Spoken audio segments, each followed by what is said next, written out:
Yes, sir. We back, season 5, episode 15. We back in the building. Give ourselves a round of applause. We got James, who wrapped up in his snuggie.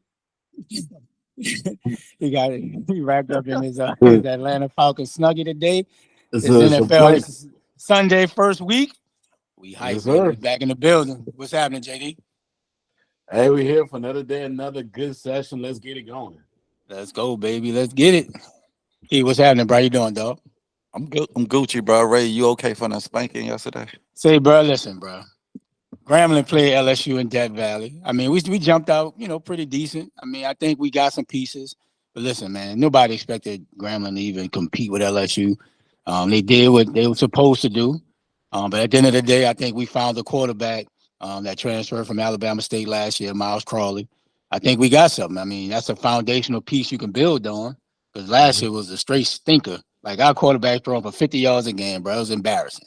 So, he's starting off well. We got some pieces. We need some more playmakers, but it's a good payday game. I think we got like 750,000 after fees. So that's it's a decent payout. Yeah, go, bro. Go help your facilities out. Hey, bro. I mean, I think we got some of the better facilities. I mean, of course, you could be better, right? But at the end of the day, you just got to keep building, bro. It's the HBCU life, though. You go there for the tradition, the program. You're not going there because of the facilities. But at the end of the day, that helps. But it's a payday. It helps. It helps, man. Thanks for giving us that big check, dog. Y'all shouldn't even be getting no state funding either, too. That's another topic for discussion. Man, listen, it is what it is, man. Yes, sir. You got HBCU going against a top program like LSU, recruit some of the best athletes across the United States. Yeah. I mean, what is there to really brag about? He happy because they won a game. That's all it is. Like, what is there to talk he about? happy. He happy because they won a game, bro. That's all. You know how that go. Plenty more to come, dog. You think so? I know so. It's gonna be a very competitive SEC West. I'll tell you that. It is not one really good team, a great team. It's only probably 4 good teams. So in Arkansas, you gotta put them in there. You gotta also put in Ole Miss, who looks like they're gonna be pretty decent. That was a good game. That was a good game with Tulane. Well, we'll see. All right, man. Let's get to the Thursday night recap. We saw the night of the missed passes. Kadarius Toney had a very tough stretch in that game. Great win for the Lions. Let's start it off. T, you give us your thoughts. What you thought about that game and the Lions ultimately winning that Thursday night matchup? It just showed, bro, that the Lions are, they're here to be competitive. The old Lions are gone. Once you play them, you're gonna have to beat them. The coach, you come from under that Parcell tree with Sean Payton. Normally those coaches go on their own and do well. And it told me, man, that KC, man, they need to find another receiver because even when Kelsey come back, it's gonna be a lot on his shoulders. And if I'm Kelsey, bro, I need a raise. I'm like, oh boy, hey, bro. I'm like, I know Pat's still a dog. He competed. That's what Pat do. But man, they're gonna have problems without another receiver that can go with Kelsey, where you can just load up on him and play everybody one-on-one. They had a lot of drop passes. The defense played well, but they just ain't get a lot of pressure on the quarterback like sacks and stuff. They played decent. They played well, better than last year's defense, actually. But Mhm. eventually, they're gonna have to get their two best players back on the field, man, to be able to compete for a championship this year to try to repeat. And then nobody repeated since New England. Yeah. And because the over there in the AFC is tough. So you're gonna need to get your best people on the field, and they're gonna have to find another playmaker other than Kelsey. Um, and the running back, man, it seemed like he ain't got that same pop like he had last year. What's his name? What's the Abdul, the running back who took my man's spot from LSU. Oh, Pacheco. Yeah, I just ain't see the same explosive hitting the hole, being physical running through. So but yeah, man, shouts out to Detroit going on the road, hostile environment. A lot of people didn't have them winning that game. A lot of people, I guess, didn't buy into the hype. Jared Goff playing well. Sometimes it's just the system, man. He took a lot of heat. People forgot he took the Rams to the Super Bowl one year. So dude hadn't thrown an interception in over, I think they said, about 20, 30 games. So big shout out to the D, man. I know people in Detroit happy, brothers, have a competitive product on the field. Yeah, man, it was a good game. I think Detroit needed this type of game to show people that I think they're for real this year. They won 8 out of 9 last year, 8 out of 10 to end the season, didn't make the playoffs, but they got a ton of skill players. And I think it was just a preview of the kid Gibbs, even though Montgomery was playing well, he was running hard. But I think Gibbs gonna be that guy that gonna do it all for him, even more than what Swift did for Detroit last year. And for KC, I think they're gonna miss Juju. Juju left as in free agency. He was one of those stable receivers. He wasn't flashy like he was in Pittsburgh, but you knew you can count on Juju. And Tony, he was just dropping passes all over the place. Vandals, Scatling, he didn't play well. But I'm not going to overreact. I think Kansas City, they still going to win 12 games.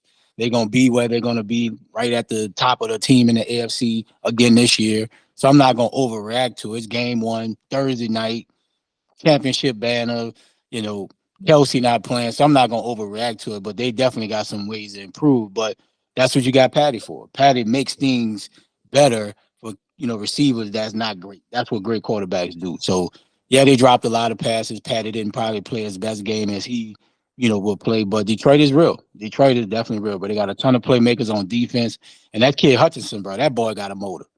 That boy be coming, dog. He might not always get the sack, but you got to keep an eye on him, double team him, and his motor's just explosive, bro.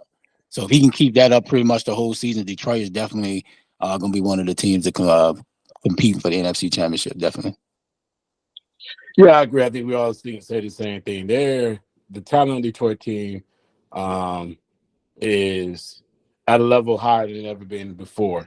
So they're going to win a lot of games. They're competing in their division. And Kansas City, first game, I think Kadarius Toney hasn't been practicing with the team. I think he's been injured throughout the camp, so I think he hasn't had a lot of reps.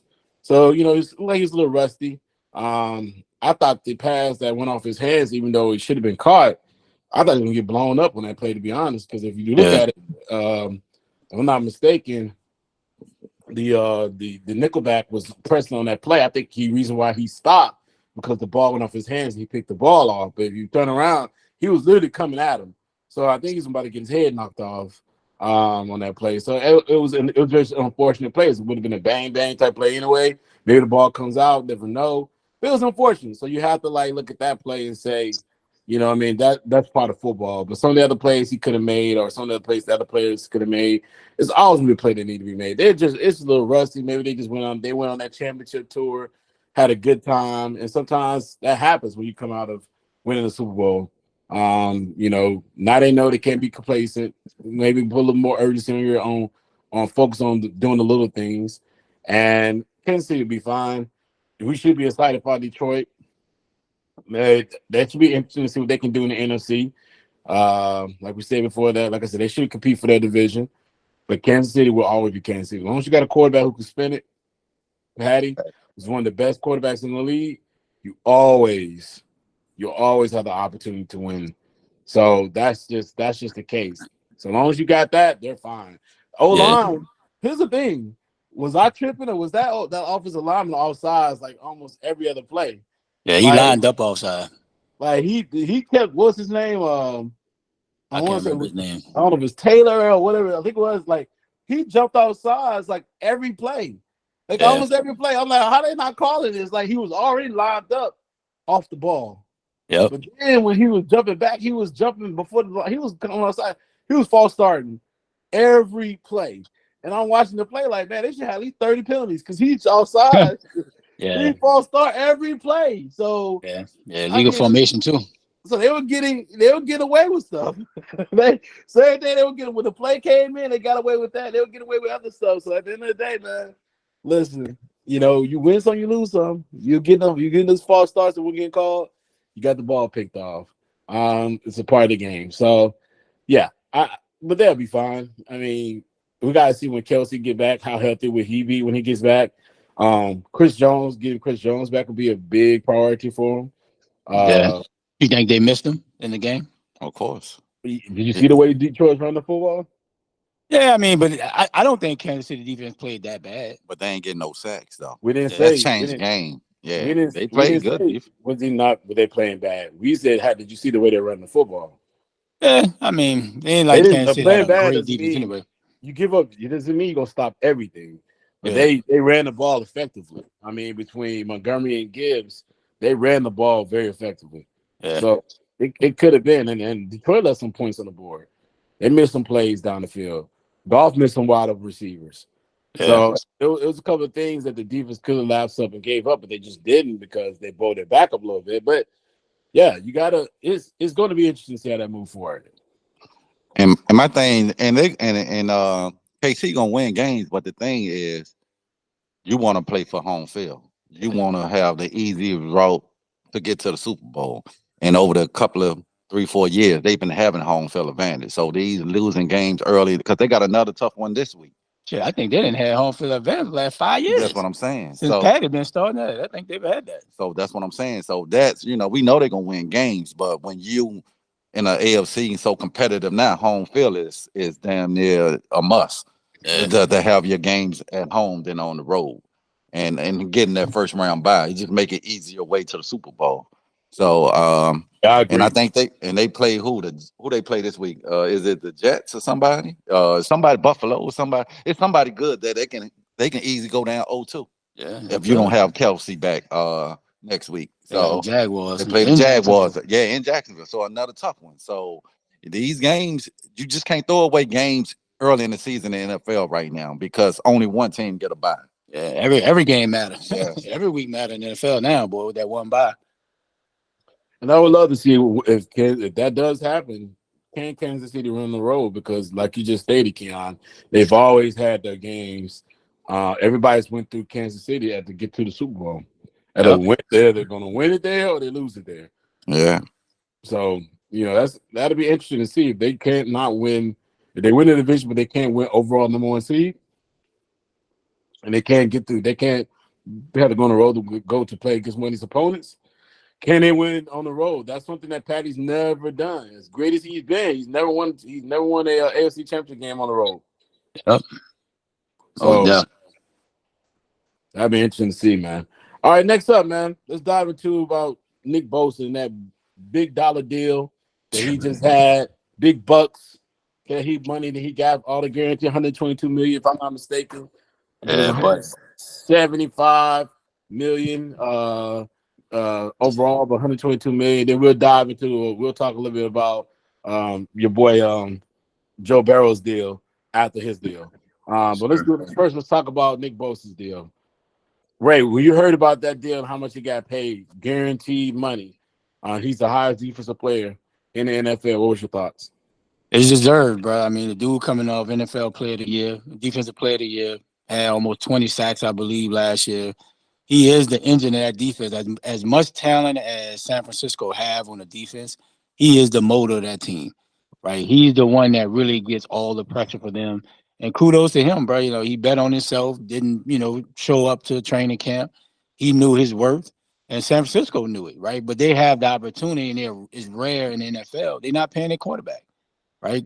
Brock Purdy is like on a minimum deal, right? So you can pay him, Debo, like all these cats, big time money. But am I shocked at the number? Probably so, because 122 mil is a lot of bread for a non-quarterback. So, but if I'm Michael Parsons, Chris Jones. Chris Jones now probably like, yo, I need a little bit more of what I was asking for, right? So shout out to Nick Bosa and his family, man. This is a monumental deal for him, but it's definitely deserved, bro. Dude is a dog. Dude is like that. I'm like you said, man, it's just showing you how important the D line is in the NFL. Yep. We talk about quarterbacks. That's another position that can impact the game. Um, your D line when they're getting at the quarterback, stopping the run, they are just more. They kind of like the quarterback of the defense. It's always start with them up front. Having them dogs put pressure on the quarterback, stopping the run, and get offense behind the count. Uh, and he make a difference on, like you said, Ray. When he's healthy, that defense goes to a whole nother level. You know what I'm saying? Because now you ain't got it make your cornerback better, it make your safeties better, you make the linebackers can be better. He just changed to compete, and most of your top defensive players are like your DN or your D tackle in the league right now, bro. And they showing how much they'll work. That's why old boy is holding out in KC. He like, bro, he second in sacks last year? Yeah, 19. 19. So, the impact he had, like you said, like JD was saying, you don't stop plays. It's hard to stop offense every play, but you need that play when it counts, when it matters. And when it's time to get off the field, you need a sack or you need to get off the field on third down. Those are the type of impact players they are. So I'm happy to see other players getting their money other than quarterbacks. So, I love it.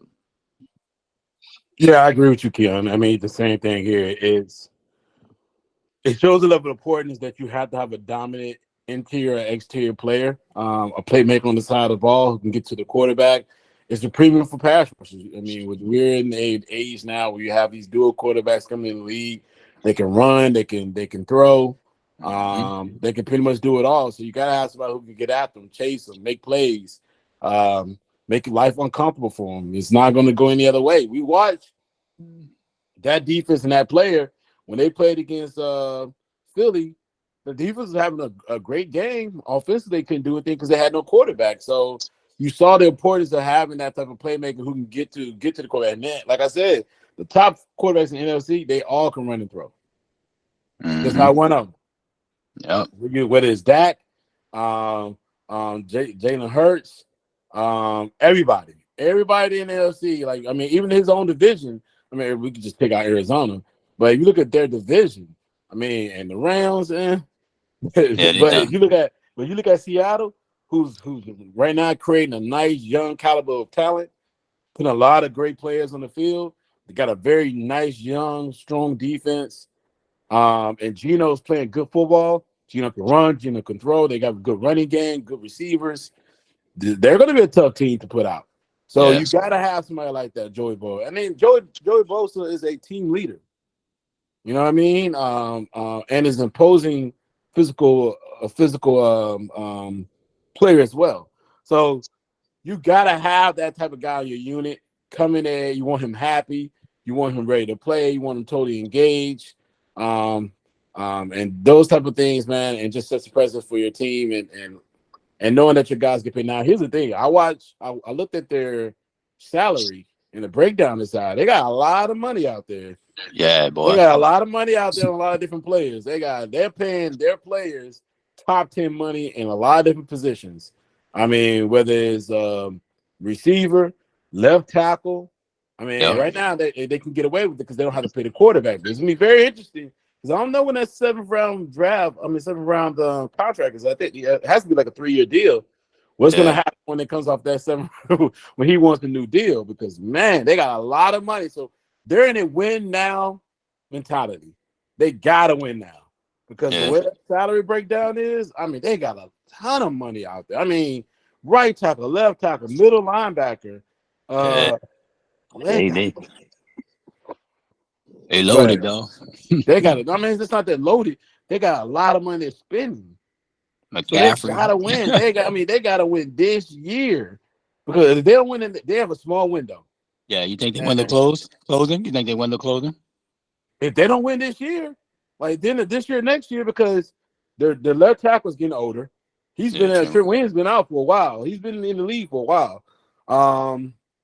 They got a lot of money in the running back position with C Mac. Man, I mean, receiver, you got Debo, but he's had like 2 ACL surgeries. I mean, they got a lot of money out there. I mean, whether the DB or they got a lot of money, bro. So it's gonna be very, very interesting to see how they go and move because they got a lot of money. They got a lot of money. They're paying a lot of players, and you Yeah, got this guy making almost 34 million, man. So yes, the window is now. It's not yeah, closed, but it's now. They want to wake up tomorrow. I mean, at the end of the season and be Super Bowl champs. If they're not Super Bowl champs at the end of the season, I don't know where you're gonna go from there because you can't keep paying all these players and you got to pay his quarterback. that's If facts.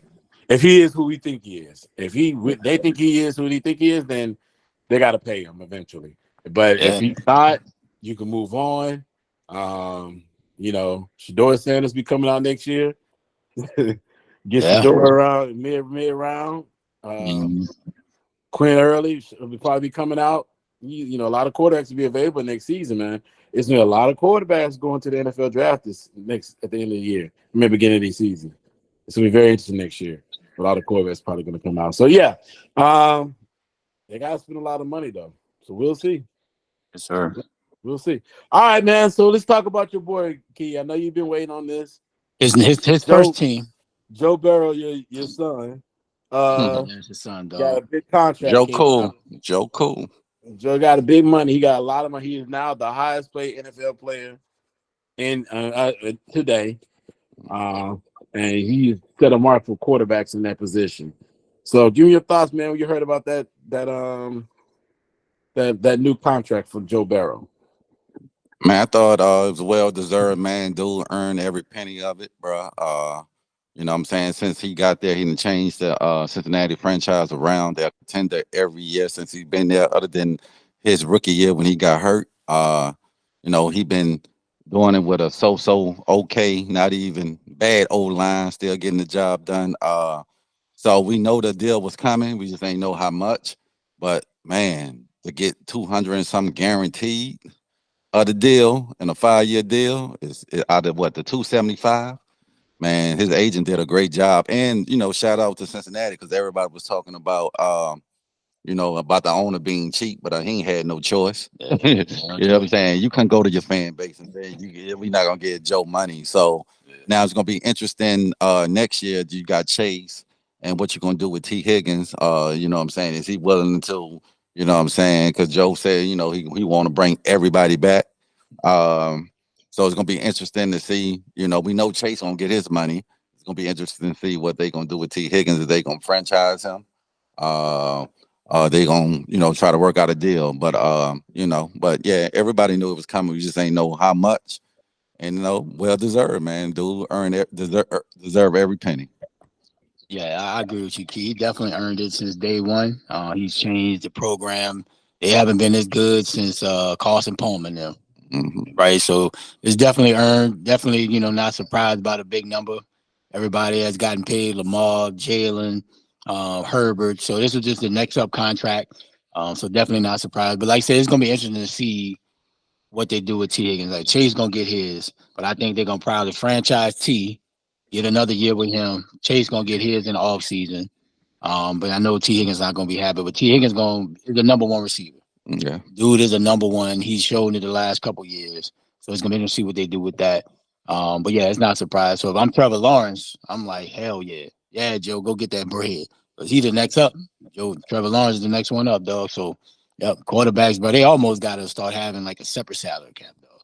Well, this shit gonna be at 60, $70 million a year. Some crazy money in the NFL, bro. But yeah, shout out to Joe, man. I don't know, man. To be honest with you, I don't really think it's anything else to say. It's a good contract for them. It's a good contract for the quarterbacks. It does set the precedent. So I know other quarterbacks gonna look like, hey, when it's my turn, they know how much money to get. You always want to get $1 more than the previous player. So it's the number one pick. A lot of guys gonna be coming up. I mean, you're gonna have two eventually. Like you just talked about Travis. I think was it Trevor Lawrence. Trevor Lawrence. Trevor Lawrence is not Travis. Trevor Lawrence. You're gonna have other quarterbacks coming up, and so good for Joe Burrow. The owner is very cheap. He's known to be very cheap. To not want to play his top players, for players having to hold out.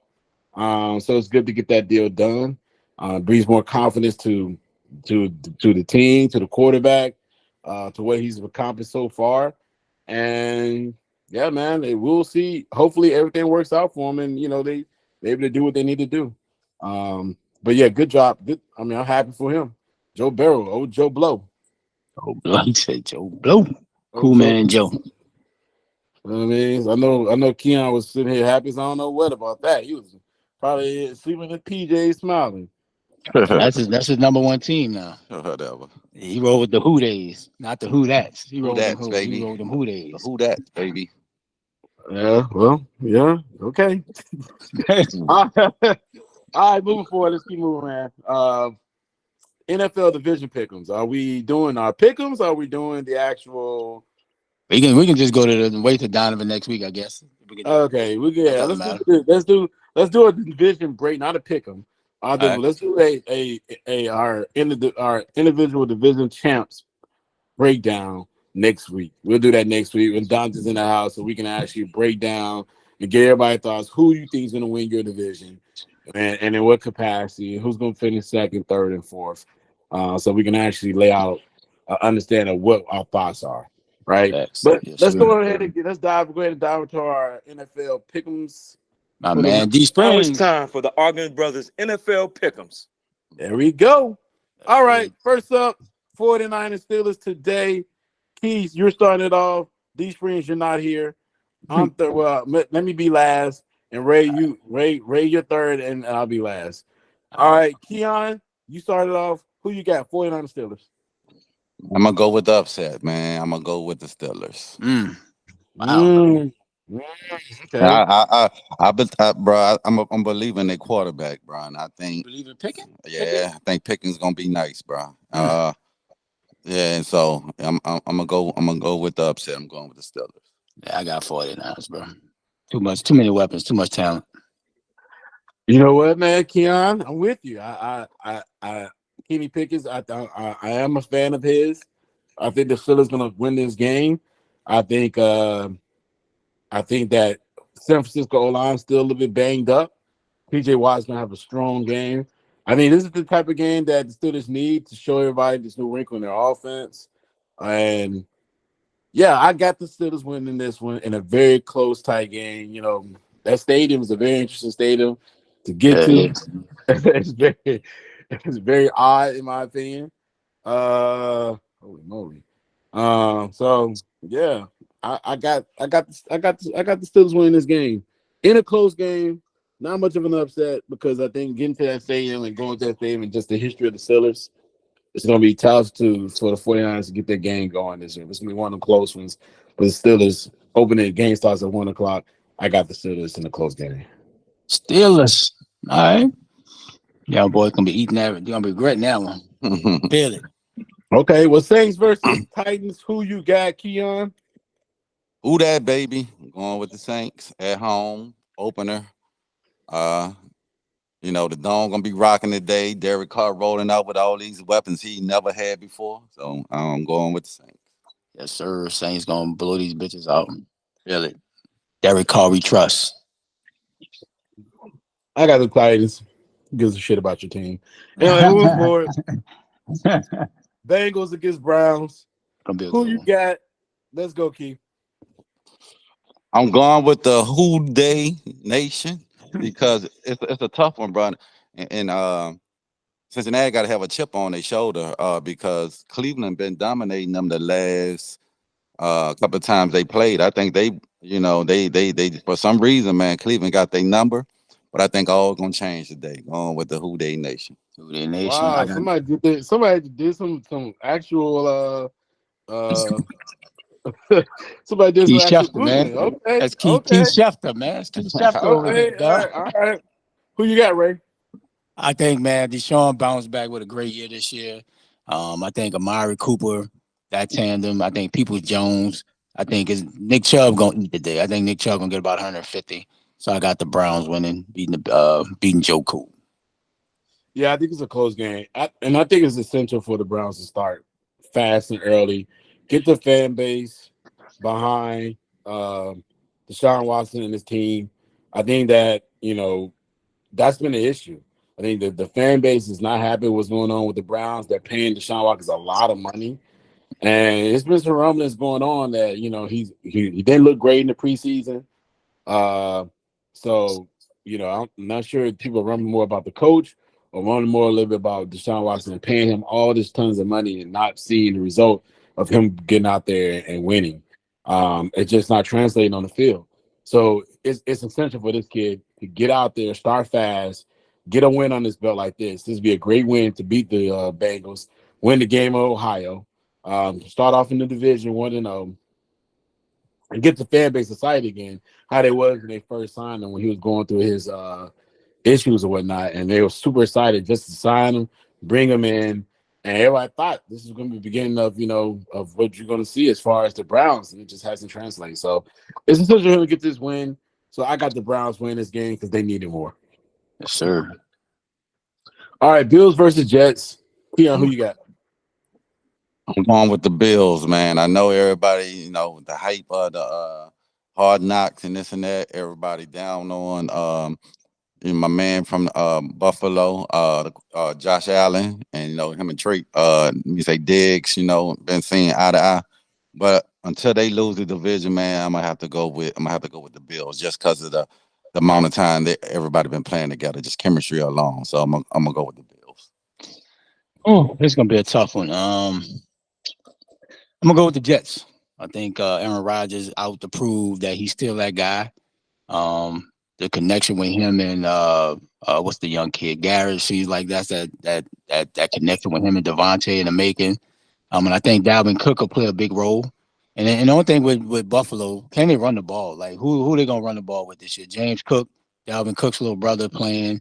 He's supposed to be the guy. So we'll see. But I think the Jets being at home, Sauce gonna make Diggs work a lot. And then the other corner on the other side for the Jets is pretty good. So yeah, I got the Jets winning at home. Listen, I think it's gonna be a very interesting game. I think this is. I mean, the way that the Bills lost in the playoffs last year, this is essential for the Bills to come out and really play well, and really get this win. So I'm gonna go with the Bills in this one. I think the Bills need a little bit more. It should be a little bit more personal because the way how bad they looked against Cincinnati last year. A lot of people are saying that, the rumblings for is with the quarterback is that he's regressing.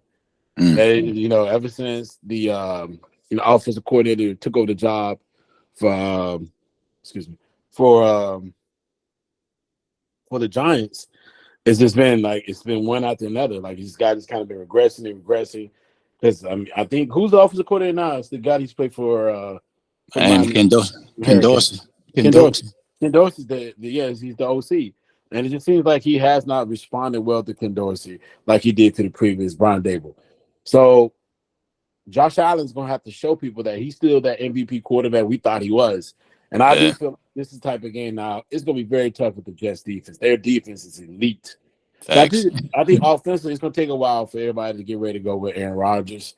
It's a very close game. I wouldn't be doubted if the Jets pull it out, but I do got the Bills winning a very close game, very tight, close game, very competitive. And what I'm not sold on the Jets, they O-line. They O-line is not right, and I think Buffalo gonna be able to get a lot of pressure on Aaron Rodgers, make him speed up where he wanna throw the ball before time, because I just don't think the Jets have a good O-line this year. Gonna be a good one. I mean, the O-line has been debated. It has been debated. It's not being very. I don't say it's not good, but I mean they've been banged up. I think they've just announced who's going to be the right tackle. Their first round draft pick is Becton. They just announced last week that he's going to be the starting right tackle. Knowing that comes out of the camp a lot earlier, so I don't know. It's a little odd, but we'll see. But I got the Bills winning a tight game. Panthers ATL. Key, who you got? Worst of the worst. But I'm gonna have to go with ATL in this one. Yeah, man. Starting a rookie quarterback. Again, O-line is horrible. We saw that in the preseason. Carolina, they just got a lot of pieces they got to just build up They in rebuild mode, but I got ATL in this one. Yeah, I got ATL. I think it's gonna be a lot of Bijan Robinson, and it'd be interesting to see how Atlanta used Drake London. I was kind of disappointed in how they used him last year. Not because I had him in fantasy, but I just think the dude is such of a talent. Like you just got to find ways to get the dude the ball. The dude is a freak. He's tall. He's big. But yeah, I think Panthers has got too many holes. Even Bryce is a. I like Bryce a lot, but they just got a lot they got to keep building over there. So I got Atlanta. I agree. ATL, big game, big win, blowout. Matter of fact, I think Atlanta will put them away a lot really earlier. Um, Only thing I like to keep Atlanta is you got to throw the ball more than you ran it. We ran the ball last year more than we threw, Yeah. which never is good in the NFL when you're in the passing league.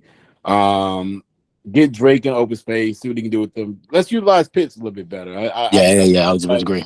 I still feel like Pitts hasn't been utilized to his full potential. Um, there.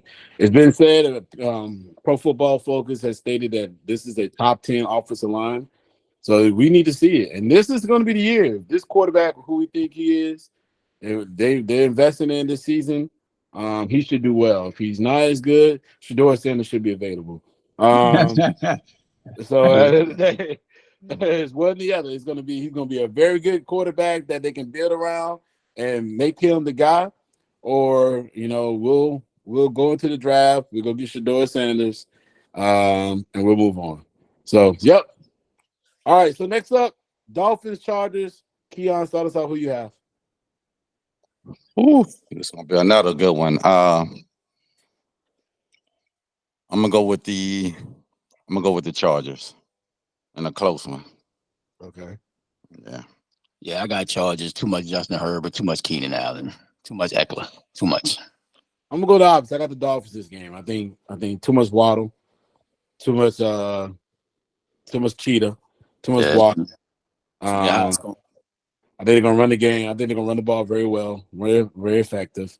You got to run at this defense, and I think this gonna game is gonna start. It's gonna get Tua started.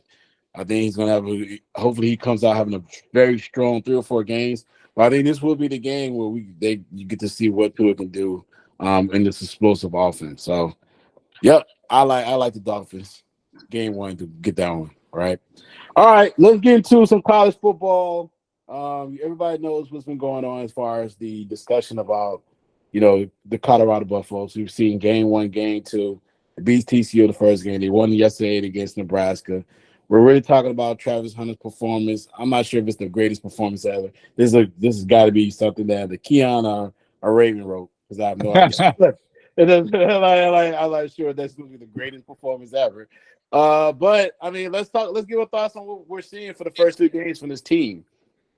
Pete, start us out. What's your thoughts on watching the Colorado Buffaloes in the first, like I said, their first 2 games in the 2023 season?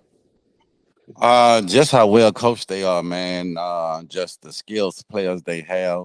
They probably got some of the best skills players in the country in college.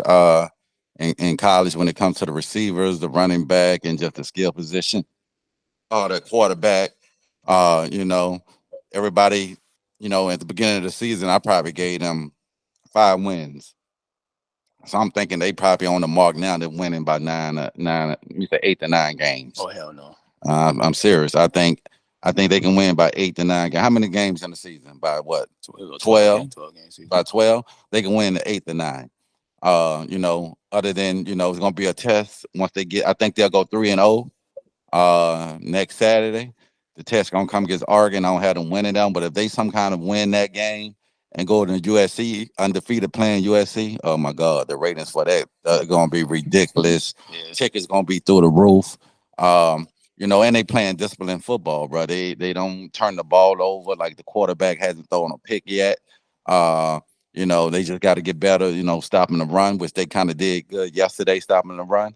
And I felt when the season they would just get bullied up front with protecting him, but they've been holding their own so far. So yeah, I got them winning. I got them winning 8 to 9 games this year. And man, they must see TV, bro. It's exciting. It's a good thing for college football. Dion right now, he's the face of college, bro. Everybody's tuned in. He got the stars out. He doing it his way. Everybody coming to Colorado. Damn ticket, probably one of the highest tickets, not the hottest tickets you can get over some NFL games. So shout out to Coach Prime in Colorado, bro. Yeah, I agree, man. Like they definitely hot right now. You can see they got talent, both sides of the football. I just worry about their defense, especially their front seven. They really haven't played a team so far that can really stress them. TCU put up a good number of points on them. Yesterday against Nebraska, that wasn't a test. The quarterback couldn't throw the ball. He was just fumbling snaps, like it's just a mess. So I'm not shocked that they're winning because of Prime. He's a great mind. You know, at Jackson State, we wasn't sure how great of a college coach he would be, but the dude's showing it. And plus, he has a great staff around him with NFL experience and putting it all together. And they definitely are improved. They definitely, you can watch them now and wouldn't be like, man, shit, this is a blowout. But like I say, the test gonna come in 2 weeks against Oregon at Oregon. They play USC, and they play Utah at the end of the year. So they got some tests that I think they, we're going to see all day for real. But yeah, Shador is playing well. Like he's making all the throws. He's looking great, commanding the team. And he's throwing it against, like you said, we always wanted to see against better D1 talent. And he's doing it. So shout out to Colorado. They're doing well. They got the buzz of College Football Nation. College game. They're gonna be that next week. Like it's crazy, bro. But yeah, they definitely improved over what I thought they would be. I mean, listen, we had low expectations because the team was 1-11 last season. And then you look at the fact that all the controversy of him replacing almost 80 players with new transfer players he brought in from Jackson State, players he brought in from the transfer portal, which is a big audience. A lot of people had a lot of opinions, but overall, he did bring in some young freshman talent as well that a lot of people just didn't realize because they were so focused on all the players he pulled in from the transfer portal. So it's a small dose of what we're seeing just yet. I think the opponents may not been as up to par as maybe a lot of, because I'm not a big, as I've stated, I'm not a big preseason ranking hype. They rank your season off, they rank preseason off of last year, and your finish, and then what you brought in as far as your recruits. They don't measure everything else. So they don't measure that Shador Sanders has played 2 years of football already, so he's already seen coverages and been playing against various talented teams who try to stop him from being what he needs to be. So these guys have already been. Travis Hunter had already at Jackson State, so he's already got certain things under his belt. He knows the type of player he is. A lot of the guys, when they do, that's why they go through transport, because these guys are already ready to come into play. So they don't put that in context a lot when we're talking about these particular teams. I mean these typical players and it's the talent around them. But I mean, I'm impressed. They have NFL coaches or in that locker room. They have NFL talent right now in that locker room, and you got to give Deion the opportunity. I mean, give his kudos because he's letting these coaches coach. They're coaching their way. They're doing it their style. He's bringing them. He's building the environment. But he's letting these coaches coach how they need to coach. I mean, Charles Kelly, who's their defensive coordinator, he was a DB coach at Bama last year. So he's brought in guys who understands and know how to build these rosters, utilize their talent, and it's been impressive so far. Now he's got some measurement games coming. Oregon, and USC, and that boy Caleb. That boy, what's it? Caleb was it Caleb Williams? Yeah, he told Caleb Williams, Bougie product. Boy, he is absolutely unmeasurable as far as what he's doing out there, and so he's going to be. It's going to be very interesting to see because that defense, even though it's played well at times, is giving up a lot of yards. Give a lot of yards to TCU. Caleb Williams going to carve that defense apart. I'm saying, like I already can see it coming. He's going to have to carve their defense apart. It's not even going. When he's going to do that defense, it's not even going to be something we can even. It's going to be amazing. He's going to but the thing up too, USC ain't got no defense, so they're going to be able to card them. They're going to be able to card them up too. So it's going to be a high scoring game. But here's the thing about what I want to see when Shedeur plays Oregon, because Oregon does have a defense. They're fast, they're athletic, and they're quick. And I like to see and the guy from the ex-coach, their coach, who's a former Georgia DC. I want to see what he can do against that defense because they're going to have NFL talent. I don't think the first two defenses have seen. But even yesterday, when I watched Nebraska, they struggled against Nebraska the first two quarters. So I want to see what does he do when he actually has like another team who's going to have the type of talent that he has as a receiver, where pretty much he's shrugging people off and throwing them off with one hand and throwing and making these type of passes, and guys are running wide open. Oregon's going to be a little different. Their defense is going to be in Oregon. It's going to be in Eugene, so it's going to be interesting to see, what can they do against that, right? So. Yeah. I'm excited to see that game. I think that's going to be a measurement game for this team. Absolutely.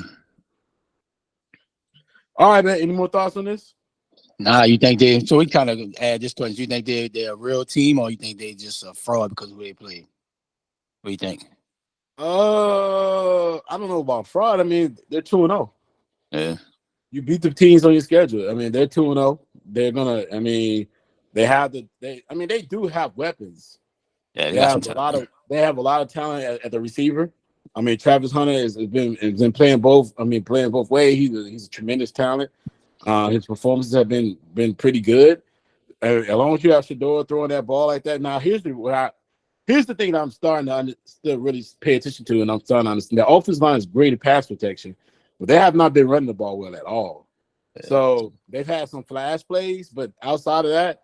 So if a team has a strong pass rush and they can cover on the back end, what's going to happen, right? Like that's been the issue. The issue is that the teams be weak on the DBs and they get behind the DBs and they can't get to him and he's throwing over the top. But what's going to happen when they actually have a team who can defend on the back end, who can play man to man?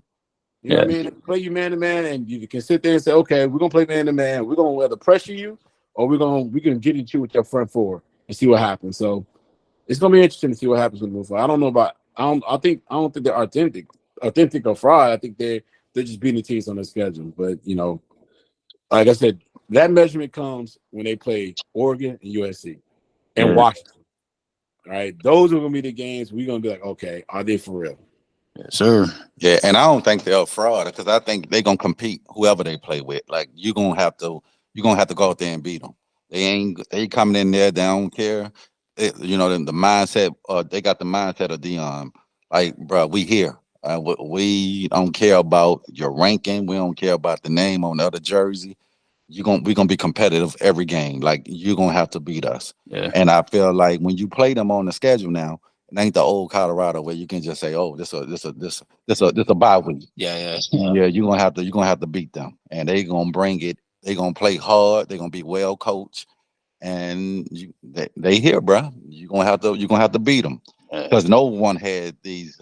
No winning over 4 or 5 games, and if they win next week, they down near at 5. All you got to do is find 2 or 3 more games, and it's a successful season. They gonna win. They gonna win next week. Colorado State ain't. Yeah, that's why I say they gonna probably win 8 to 9 games. Because I think they gonna split either with Oregon or USC. Think so? I think so. They gonna get one of them. And because I just feel like USC don't have a defense. If that's the game to get, it'll be the USC because USC don't have a defense. It'll be a shootout. It'll probably come down who got the ball last. Probably. Yeah, probably. Yeah. Well said. Yeah, I don't know if they're gonna split, but those are measurement games, though, right? Those are games you can look at on the schedule and say, okay, let's see what they do against this team.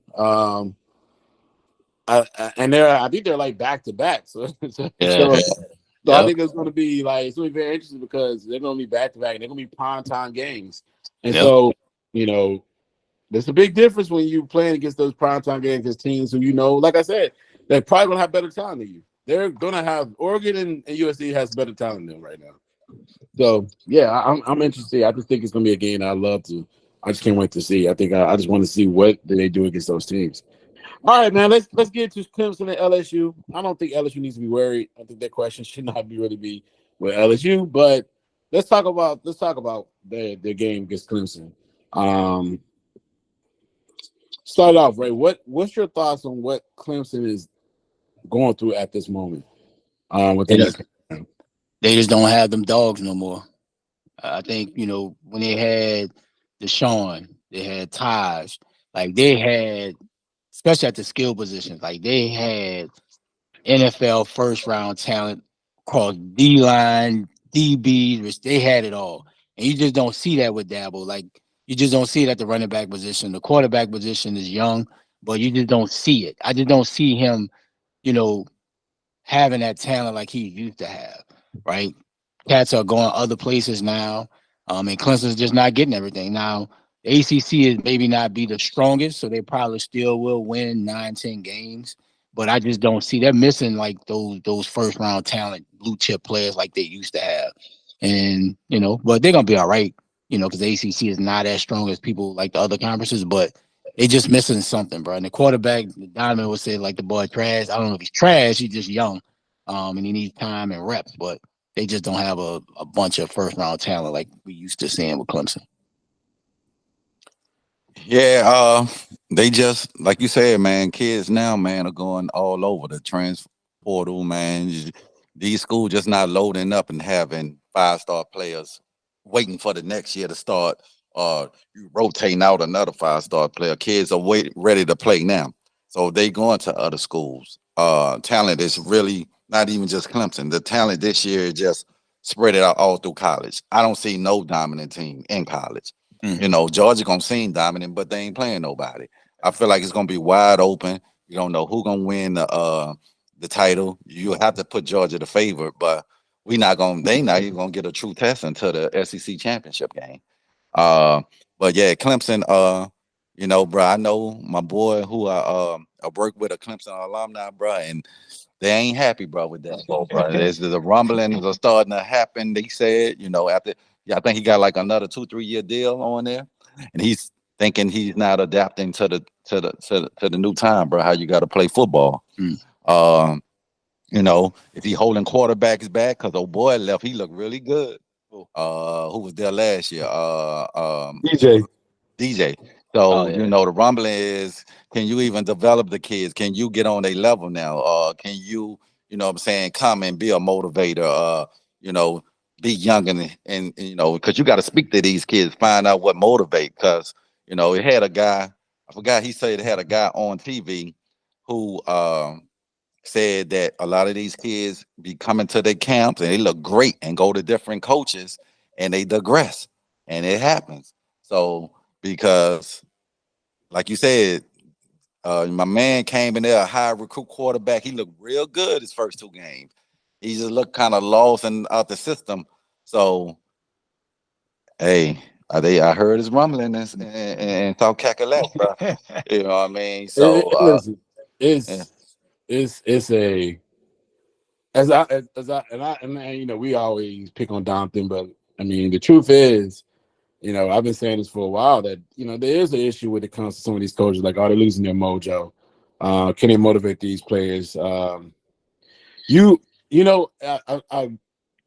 I can use the Bama game last night as an example of a team that sometimes you got to build around the player. You want to run a certain style of offense, and the offense may be effective, but sometimes you got to use the talent around you. You got to. It's not all just about the running back. Your system. Excuse me, not all about just the quarterback or the players or the kids. Sometimes it's got to be about these coaches, man. You got to use the talent around you. Like you gotta bring people in who can utilize the talent. Like I said last night game, for example. I mean, I watched Texas use their talent.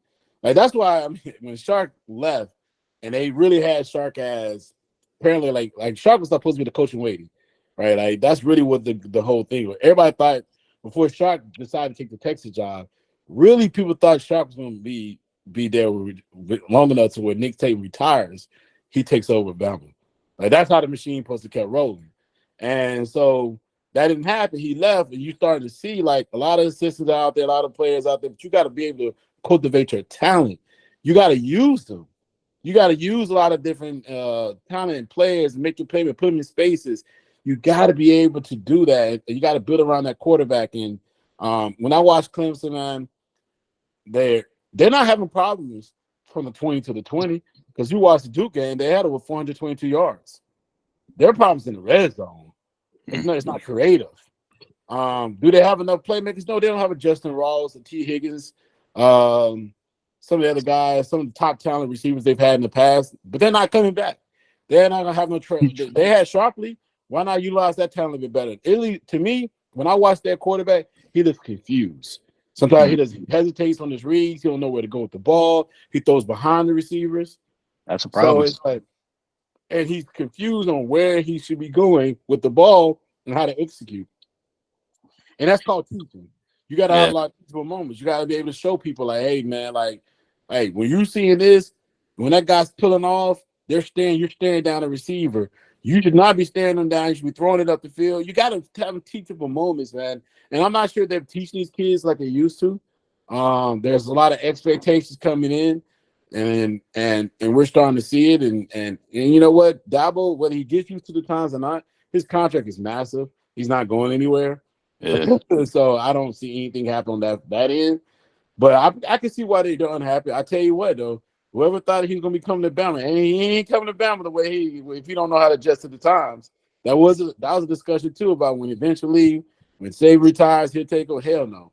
So yeah, because that's what they saying. That's what they saying, Jane. The world can't just with the time, and they not gonna get rid of him right now. But in probably in another 3 years, if you still ain't making the playoffs or not winning the championship, I think they not gonna redo his deal.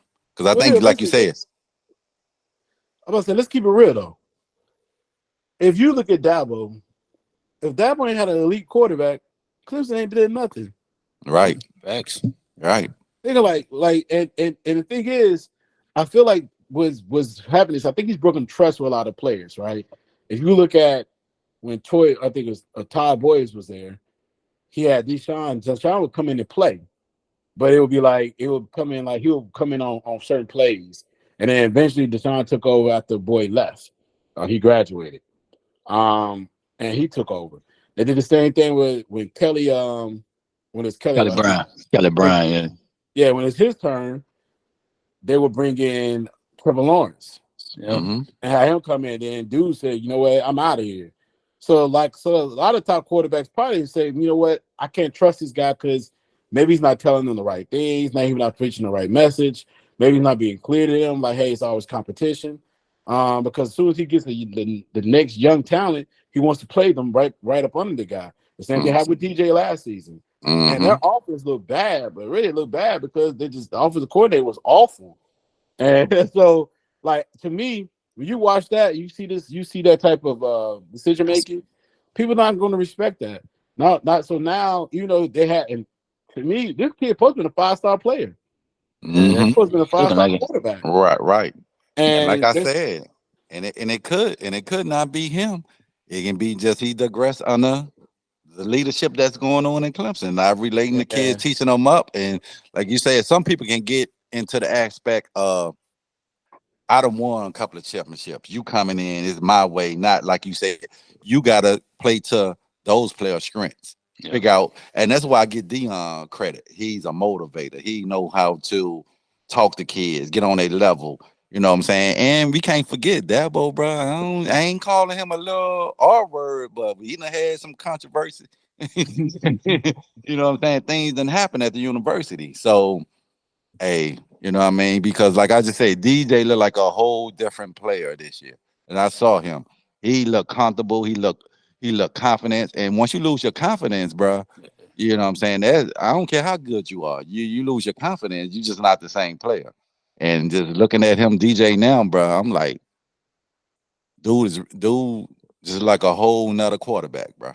And then it says something too. If Dabo has a couple years left on his deal, most schools they extending you another 5-6 years. I don't think he's gonna get it up. You know what I'm saying? And that says something. I think too. Like I said, they haven't given him a new deal by now. Maybe they are waiting and see. They're waiting to see approach. No, I got the word, bro. My boy, who went to Clemson, bro. He's saying he from South Carolina, like Donovan know him. Yeah, that's the word out in Clemson, bro. They looking at Dabo like, We'll see. But they're still gonna win 9-10 games. Yeah, because of the division. But if you talking about leaving the ACC and go to the SEC or whatever, because or the conference reaching out to them for them to leave out there conference. So you go over there, bro. You probably be the bottom of the barrel. Thanks. Yeah, I don't know if the SEC is going to really bring them in. I mean, you already got Texas and Oklahoma coming in next season. It's going to be very interesting to see if they can pull that off and bring in some more, bring that type of organizations in. But I heard yeah, they like reach you were out to him saying, though. I heard they reach out to Clemson. I heard the SEC reached out to him. probably engaged, but I think Yeah. the ACC. I mean, I heard the ACC contract is ironclad, so it's gonna be pretty hard for them to get up out of there. But I mean, like, listen, Clemson got a lot to work on. I mean, I think what we need to see is what they look like at the end of the season. Like I said before, just the other day, some teams are better than you right now. Duke may be better than them right today, but if they play Duke again in week 12 or week 10 or whatever else going on, it may not be the same type of predicament. So Right. if you can get through the season and get better and better and better and improve, and the teams improve, then you're doing your job, right? You know that you're doing your job, and that's what you really, you want to set your precedence on. It's just getting better as a team, and keep improving, keep winning. But yeah, it was a very humiliating loss. They definitely humiliated. It wasn't good at all. It was embarrassing. Yes, Uh, sir. Let's get into the thoughts a little bit about the ACC and Cal, Stanford, SMU, them bring them in. What's your thoughts, real quick? T, what's your thoughts on it? Man, I just think college football going to a level where probably you're gonna have only 4 major conference, bro. And I think it's gonna be good for college football where the best play the best throughout the regular season. Ain't no more. It don't need to be no more. You have one good team in your division and you don't play it, and then you get to it. So I like next year. It's gonna be what is it, a 12-team playoff? I think it is something like that. And more and so these schools are looking at it like, bruh, for to get one of those 12 teams, we need to be in conference where we are respected. Yeah. If we lose 1 or 2 games. And so that's what you are seeing. Everybody are jockeying for being in the best conference, playing the best team to be one of the 12 best teams to get in the playoff. And that's what you're seeing. And I'm thinking a lot of these conferences not going to be anymore, bro. It's probably going to be like 4 major conferences. It's going to kind of probably be like NFL, where you might got to fly. It's going to be professional. You getting paid like a professional. It's going to be a professional. You're going to be flying from the West Coast to the East Coast, from the Midwest to down south. Is you about to see that in college football right now, and that's what it's leading up to. Yeah, I mean, when it's announced, I was like, it ain't like they added no powerhouses. Cal is from education, Stanford great for education, SMU is a solid team that's on the rise, but they just put numbers up there, bro. That's all it is to me. This didn't really move the needle at all for the ACC being a stronger conference. And if you had to rank them of the 4 with SEC, Big 12, Big 10, they like 4th. You know what I'm saying? So it didn't really do nothing for me, honestly, because the teams they adding is not that great.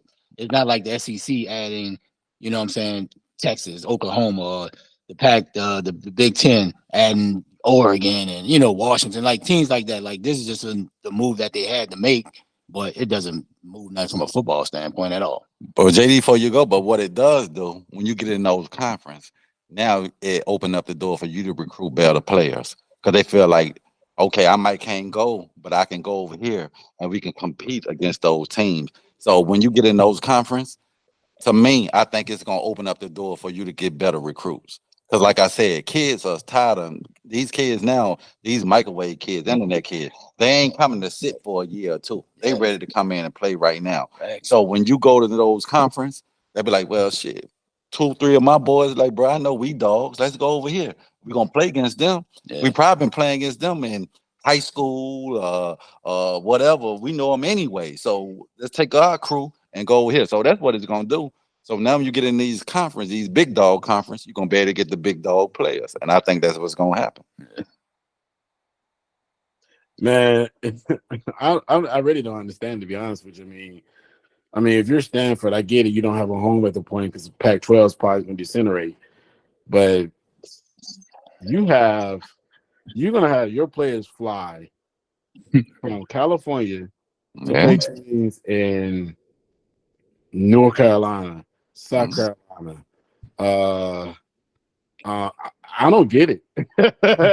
it's about as odd as gonna be when USC and UCLA go to the Big Ten. Like, how you gonna do this? Like, I don't understand how. But they ain't worrying about them kids going to school. They got private planes. I know it's different, right? You're a professional now. These kids making millions of dollars. Some of them, not everybody, but college football becoming a professional. Yeah, but I mean, like, you still have student aspect of it. Kids got to study. Kids got to work on things. Like, I don't get it, man. Like, if I'm somebody, if I'm like the coach for, if I'm the coach for Stanford, David, I think it was last right now, I would probably be like, man, you know what? This is it for me.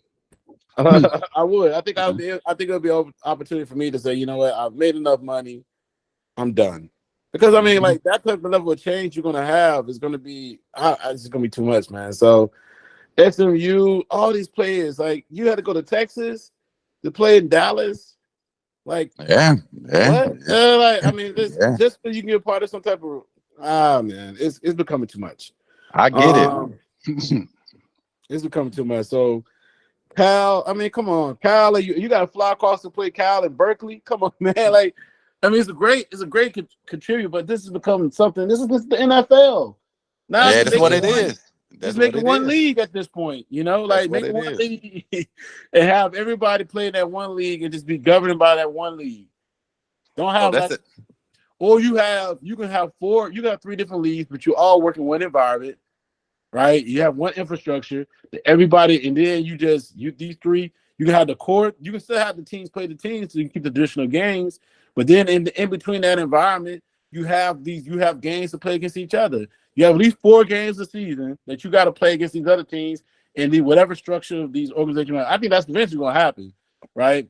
Mm-hmm. You have these 3 leagues: SEC, Big Ten, and whoever else. The Big 12. That's Big 12, what else? And then you end up, everybody plays in this structure where you play your core games, you play the league games, but then you end up playing like 3 or 4 games a season in that structure. And like, you play against those teams, and that's how they go. So you can settle down on these cross country games where you gotta play at least, they're gonna have to play like 4 or 5 games across country. Yeah, like, it's crazy. Like, and then have to come back and actually study. That's ridiculous, man. These kids ain't studying, bro. Once you make it to D1 level like that, you're a professional. They ain't worrying about you getting no grade, bro. Professor, bro, give them an A. They've been doing it for years anyway. So now, okay, we give them the money. Fuck it, let's just be real. That's what it is, bro. Once you on that level, ain't nobody worried about no study, bro. Bro, you got an A, you got an A. We gonna fly over you because you can't be in school. You just call it what it is, bro. Is college football right now is professional sport. It's business. That's what it is. It's a business. Look, that's what it is. Bigger business. Put it that way. They ain't worrying about them kids getting no, but we'll give you a degree. That's what it is. That's what it is right now. That's ridiculous, man. All right, man. Let's get to the next topic here. Okay. Oh, yeah. Let's talk a little bit about FIBA World Cup and the American performance, man. Hold up. How we ain't gonna talk about Texas and Alabama? How we gonna skip? I mean, he didn't put it here. It's an upset, yo. But how we gonna talk about one of the speak on it? We ain't talking about Florida State and LSU. So like, what we didn't have a game. We didn't have the podcast. That's not my problem. We got it today, though. We got it. That's not my problem.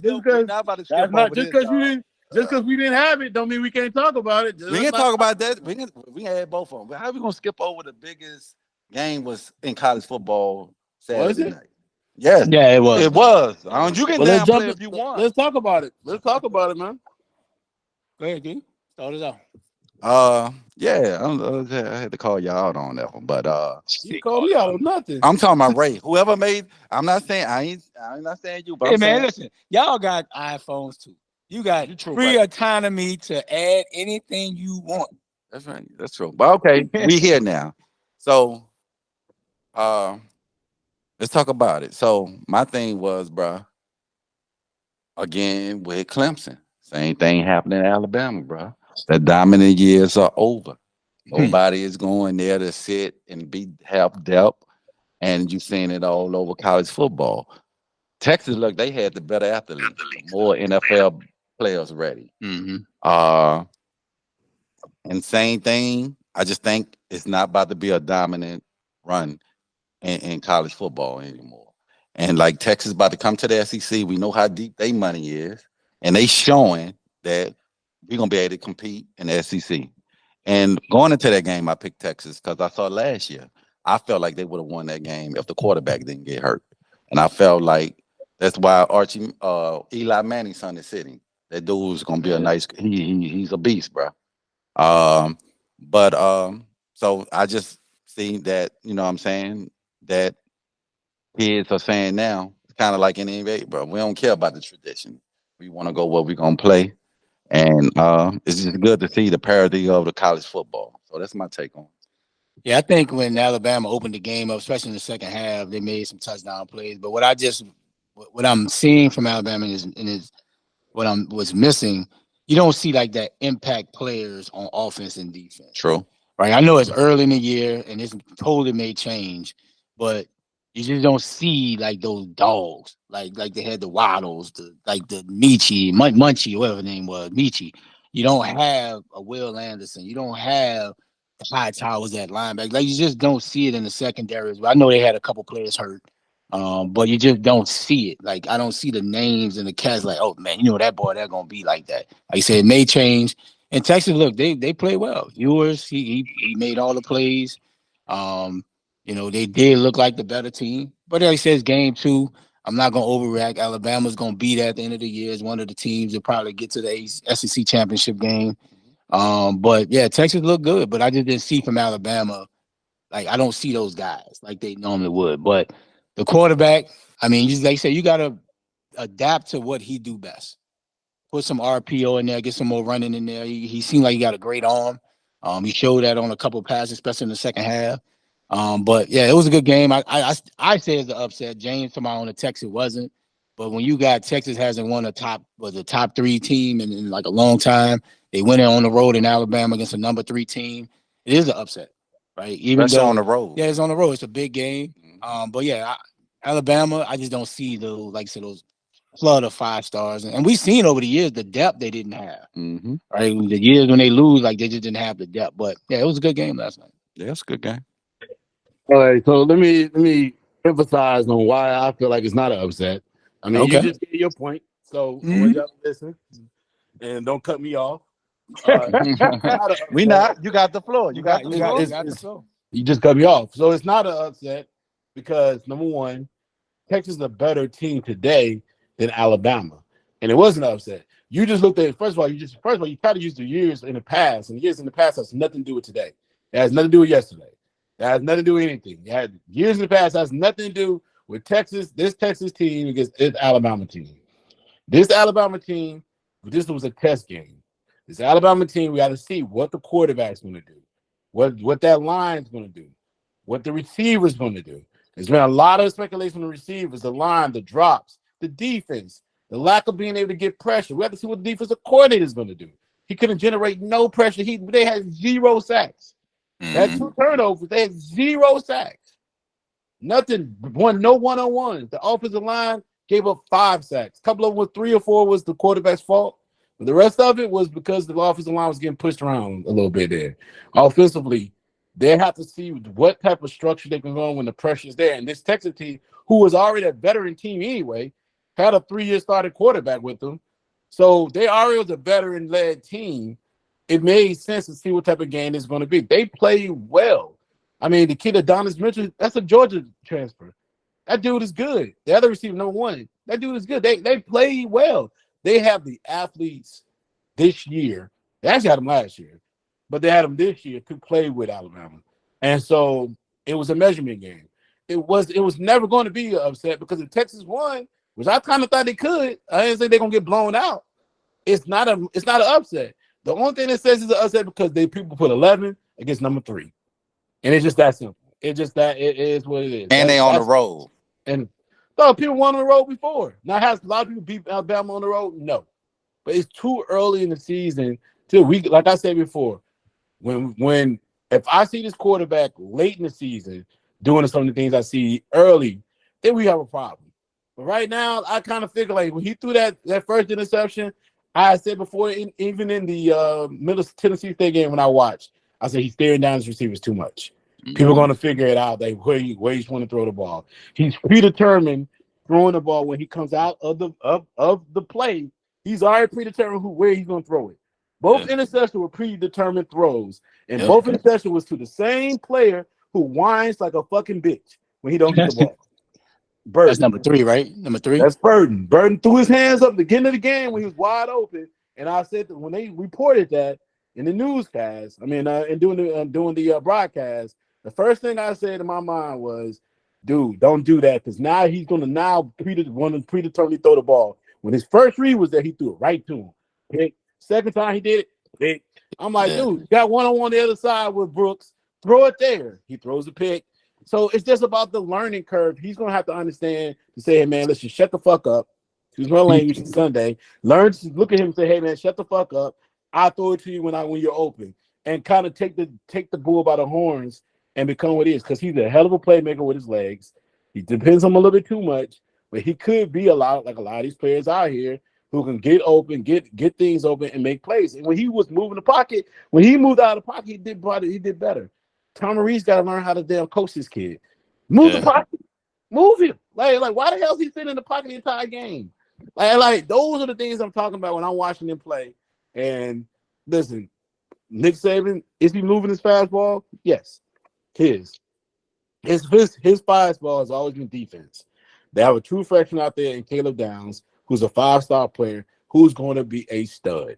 He is a stud. I don't know you ain't never heard of him, but the rest of the world has heard about this kid. He is going to be a stud. The problem That's a safety or corner? That's number 2. He's going to be a stud. McCallum Moore's the senior. He's already a stud out there. He was balling last night. It's going to be – the problem is when Arnold went out, because he kept getting them pass interferences, but when Arnold went out, that was an issue. Right? They put it. I don't know who number 9 is. They went right over the top immediately, and they hit Downs too. And then they weren't getting a line correctly, and that's got to be the defensive coordinator, man. You got to get your players on the field. You got to get them you got to get them lined up and ready. The calls are coming in too slow. So those type of things I'm seeing, man. I'm just like, maybe the hires. Maybe he needs to kind of. Nick Saban's gonna have to eventually stop trying to go back in his tree to bring in players. People have figured out his schemes. They figure out his style. They know how to coach against him. They understand what he does. They understand what he's effective. These combo coverages he keep running. Eventually, Nick Saban's gonna have to say, "Man, I gotta go get a defensive coordinator who's not a part of my tree. Go get somebody who's gonna call a game that's not gonna be. It's gonna go against the principles that you know, because that's what's been going on, man. Like shit, the defense looked like it did last year. So that tells me that ain't the coordinator. Yeah. That's Nick Saban. Instead of the players, Nick Saban. Which one is it? No, when that tight end was wide open, ran down the field at the end of the game, bro, the damn linebacker just let him go right past him. He went to go with the running back. It was already a safety there. Can you not see him? Like the safety stood right there running with the running back. Why are you running with the running back? Somebody made the wrong read. Yeah. No, that's the same thing we've always had. This happened for the last 2 or 3 years, but not 2020. 2020 is more veteran team, but that's been the same thing, man. Yeah. It is what it is, man. Give Texas kudos. I don't take nothing away from other teams. They beat us. Thanks. Give it to them. They beat us, and they did it their style. I like Shark. Shark. I like Shark. Shark got a beautiful African American wife who was a track star. So you know what I mean. So Shark got a little swag to him. So you know what I mean. He's a different cat. Yeah. And people have said that he's a good coach. He is. Yeah, he is. And like his tree players that come, they've been getting the best of Nick Saban for the last 2-3 years. People that come from under him, like the coaches, and the people who was under him that he's facing, they've been beating him the last few times they done played. That's not true.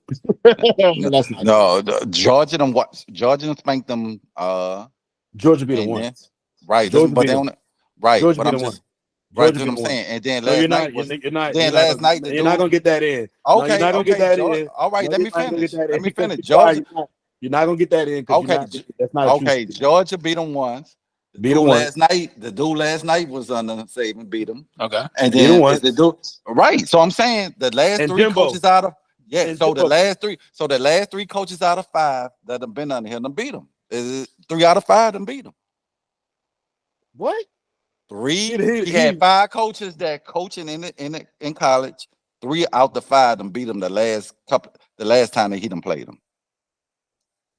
No, that's true. No, you just said Kiffin haven't beaten them though. I said No, 3. He That can was name. Did he name the was 3? it Smart, Yes. Sharp, and who was the other one? And the dude in Georgia. Him. I said Smart. Who's the third one? The dude from was the dude Ole Miss or what was? No, not Ole Miss. Kiffin ain't beat him. Kiffin's not beat him. I'm telling you, the coaches. It's Jimbo. It's Jimbo. Jimbo. And this coach last night. It's 3. It's 3. That's what I'm saying. But I wouldn't say like cats in this tree are beating him now. I mean, They are. 3 out of how They're many not that beating came him. out of the tree. He's 28-3 against the guys who have coached against him. He's 28-3. The dude just the last 3 years. Dude, Georgia is winning. Georgia's 1-7 against Alabama, bro. I'm talking about the last 3 years. No. You gonna put a record. You gonna put a record. They're 1-7. They're 1-7 against them. That he has lost. He has lost to him 4 times already. True, but I'm talking about the last. What does that got to do? Because y'all not dominating college. Because y'all not dominating college over the last 3 years. Y'all not the same program. Y'all not the same program. Oh, the last 3 years, but he's already beat Kirby the last 3 years. Why? Like, and he beat him, and he beat him too. Like, That's what I'm saying. About? I'm just saying. Twice. I'm just saying y'all not the same program. What does that have to do with your point? Your point, you trying to put 3 years, scale it down to 3 years, and say, oh, it's 3 years he beat him. Okay. What's my point is over the last 4 years, y'all not a dominant program like y'all were. No, they won the championship. No, they won the championship 2000, 2001. Right. But I'm saying every year Alabama. I'm talking about every year. But when I say dominant, I'm talking about running through college football. And I'm nobody's running. You just said nobody's running through college all right, football. That's my point, though. That's my. Then what are you talking about? Like, and that's every damn program. Right. Except Georgia right now. Except Georgia. No, it's who they play. It's scheduled terrible. 2 different things all the time, bro. I wouldn't say they like. Wasn't y'all in the national championship? Wasn't y'all in the SEC? The college football playoffs 2 out of the last 3 years, bro. In the national championship game against Georgia. Like, that's so. I wouldn't say. When we look at Alabama, yes, we're not running through people undefeated. That's what I'm saying. Right? We see other teams are playing well, but when you make a statement like, "Oh, his tree people are beating him," it's 1-off, right? Like I said, Kirby won last year, but then also look at the previous 6-7 games they lost to Alabama, right? Lane Kiffin ain't do nothing. Shark didn't do nothing last year. You wouldn't have made that statement. Shark beat him this year. Okay, cool, right? And then who would have beat him last year? And then Texas A&M. Ain't no would have. He lost. He would have. Then Texas A&M. Well, I mean, it's football, right? Cats get hurt. Then Jimbo Fisher's a 1-off, right? Like he been smashing Jimbo Fisher forever. All I'm saying, Ray, the last few years now. So every team loses. Like I can't. You can't. Teams loses. That's just like saying LSU lose to one of Brian Kelly tree, right? But you wouldn't say LSU wouldn't be dominant, right? But you would say everybody it's spread out, like you said before. Yeah, that's all I'm saying. But at the end of the day, like Nick got some things. He's just not getting the stack of blue chips like he used to. And that's not gonna happen. And no knock on that. It's not gonna happen no more in college football. We'll see. We'll see. It's not. I'm just saying because kids want to play now. It's not gonna happen. It's not gonna ever happen in college football no more. I ain't disagreeing it. Whether it happens or not, to say that the man, first of all, number one, Alabama's only won the national championship twice undefeated. So when you say running through everybody, I don't even know what you're talking about. They've only won it twice ever. They've only won 2 times as an undefeated team. It's hard. That shit hard, bro. Twice. It's hard to go undefeated. I'm not just saying undefeated. I'm talking about like running the West. Those days are over. And they going to the SEC championship. Those days are over. That's what I'm saying. Bro, you gotta make the correct statement. You were saying like they're running through college football. Now you're saying it ain't a stable of running through the West. I'm just saying, Alabama, you can pencil them in. They're gonna be in the championship, right? If I'm correct. They were like that. Yeah. I'm saying that days are over. That's Okay. all I'm saying. Make the correct statement. Okay, but those days are over. Okay. Okay. Man, come on, man. Moving. Hey, man, moving on, bro. Moving on. Well, Yeah, Kiwa. so give to give. I'm gonna get again. Once thing, I'm gonna give Texas their credit, man. They won it, and they did what they did what they came to do, and hopefully, like I said before, I just want to see this team progress. Eventually, they're gonna have to go on the road. I think they play Arkansas on the road this year. No, they don't. They actually play Arkansas at home. So they do have some games that can build up some confidence. They gotta invest in this kid. Like I said before, man, he made some mistakes, but I saw some things when he stepped up in the pocket. His arm strength is there. Needs a little more touch. He had a running back wide open. But I don't think that's something. Excuse me. I didn't think that child was gonna catch the ball anyway because he dropped one earlier. They hit him in the chest. He did miss that running back streaking down the field. I thought that would have been a touchdown. He did connect with Boyd on that throw, but I think he'd have let him a little bit out of a touchdown. So he's got some things to work on. They're gonna show him some misreads. But it's all about the quarterback. That's the thing. It's all about the quarterback. You see this in the Pac-12. This infusion of quarterback play. Their quarterback play is elite. And you need a very good playmaker. You need a very good play caller, and you need a quarterback that can make the throws that's necessary. But I was on the ground last night looking at some things, and something I did not like. This one little Instagram Bama dot on the Con Sports when they posted that kid, the backup quarterback, because the other kid wasn't playing. I guess he felt like he wasn't playing to the level he should be. And I'm like, well, if you're gonna post him, post the offensive lineman that kept sliding the ball and then kept throwing it. First of all, he would slide it and illegal procedure. He would slide the ball and then he would hike it to the quarterback and the ball hit the ground. I don't know how many times he hit the ground with that ball. He did it in the gas game. And I'm like, y'all ain't gonna correct this? Like, I don't get it. So you need to do him, the true freshman, left tackle was getting dominated on the other side. That was happening. J.C. Latham, who talked all that crap about Bama dominant football, I don't know what he was doing because he didn't do anything. The defensive line, show them too. Show the corners why them kids kept being wide open. It was 3rd and 8. Why is he wide open running across the field? Bro, get out this combo coverage. Just play the guy. Play through the ball. Nope, he wide open. Those are the things, man. Like at some point, it's got to be real. Like the whole entire team, we had 10 penalties again. We had 17 last year. Dang, we're the most penalized team again, man. Like, come on, man. It's just in the gates, being able to play competitive football when you make these type of mistakes, man. So I gotta see a better team at the end of the season. They've had their chances before. They've done it before. They lost early, made a run. So we'll see. Yep, sir. Moving on. So I'm not sure if you guys saw this. I watched a little bit of the game when I woke up. Canada, it was a thrilling game, but Canada beat the USA team, so the USA team didn't medal at all. Canada got the bronze medal. It was a great game. Dylan Brooks dropped 39 points.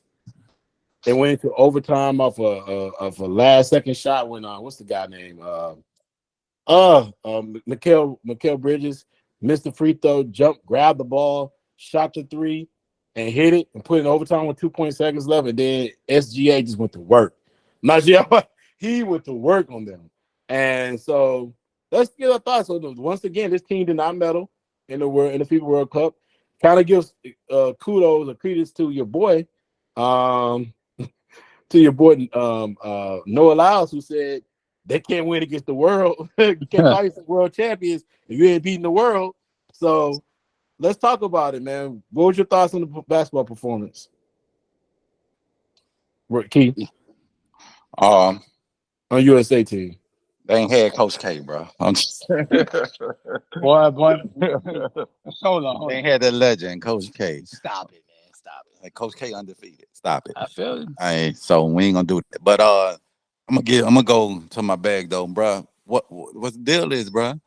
When you sending people to the world is sending their best players. We can't just put together people who's not the best in the United States and say go play overseas, because they're sending their best. Like you said, those kids, those people they are playing with, they're the best in their country. We got to send our best. It's no more where we used to send college kids over there and they beat the brakes out of them. Basketball has caught up to the rest of us. Some of the best players in the world in the NBA are some of the best players in the world. And like you said, the boy from OKC, yo, he's a dog in real life in the NBA. And so we sending like no disrespect to Bridges and what's my man from the Lakers? Yeah, those not our best. We can't just say, you know what, we're gonna put together and send. When we send our best, we win gold. When we send the B and C level players, that's what's gonna happen. Cause they are sending their A players. You can't send your A player and I send my C player and think we just gonna go over there and bring back gold. So I feel like we still got the best players in the world. We just gotta send them. And you know, I know it's a lot to commit and go over there like right now when it's not even close, just the medal. But we gonna have to just say, you know what?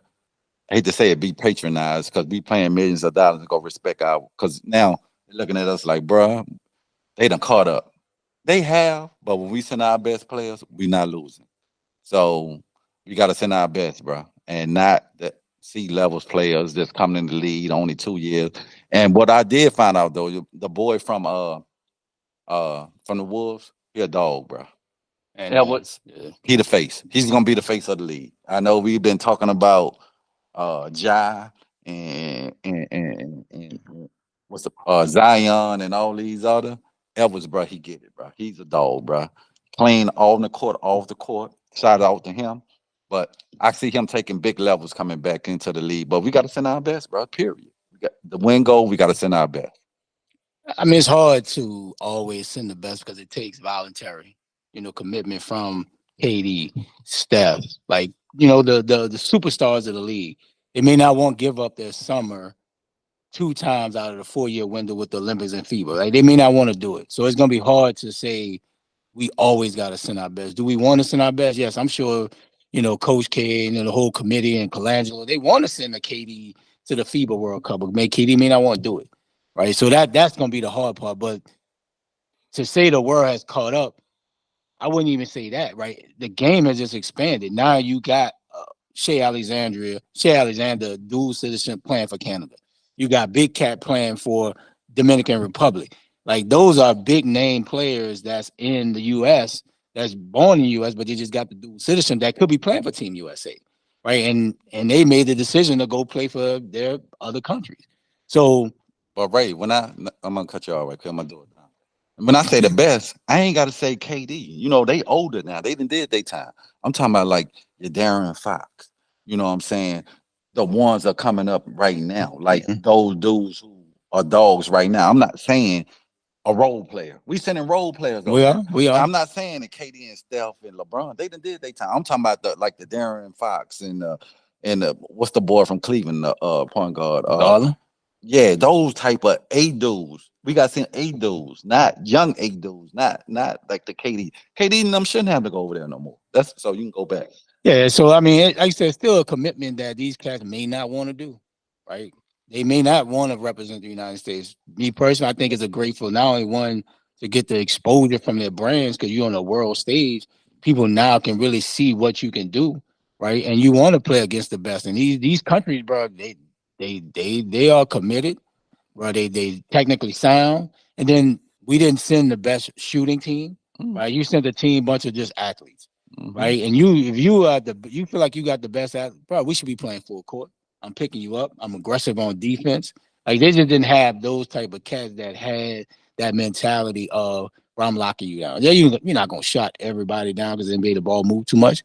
But like you said, it's just hard when the superstar players may not want to commit, especially to a World Cup FIBA.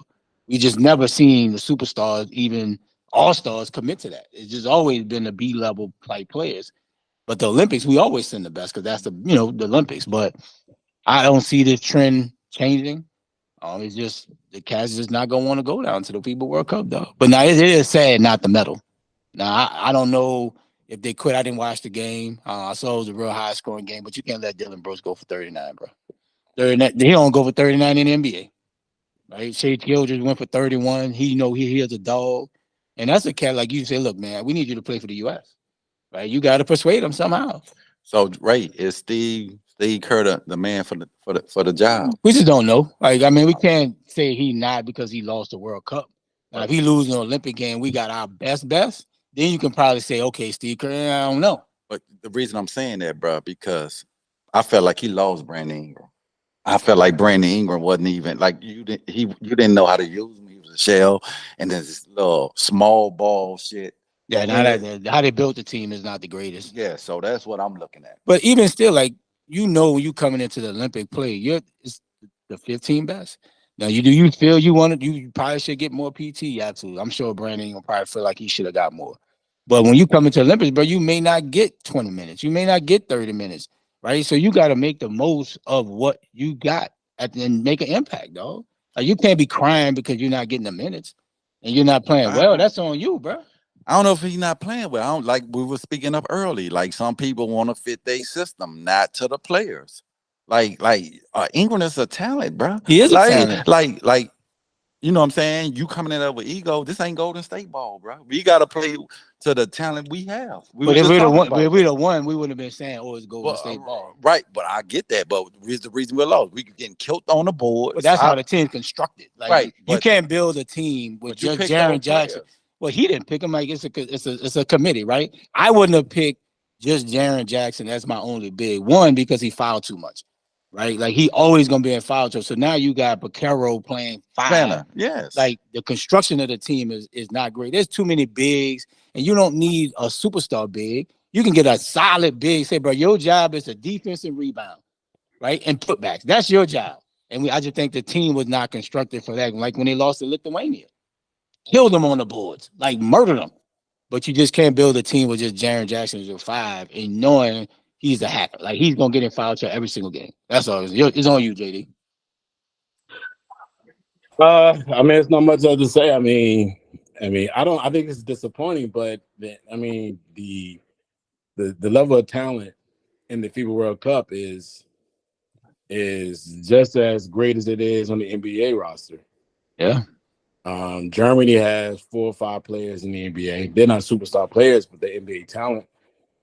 Canada actually has a superstar player in SGA. So, and no, you can't get SGA to come play for him because he's Canadian. Yes.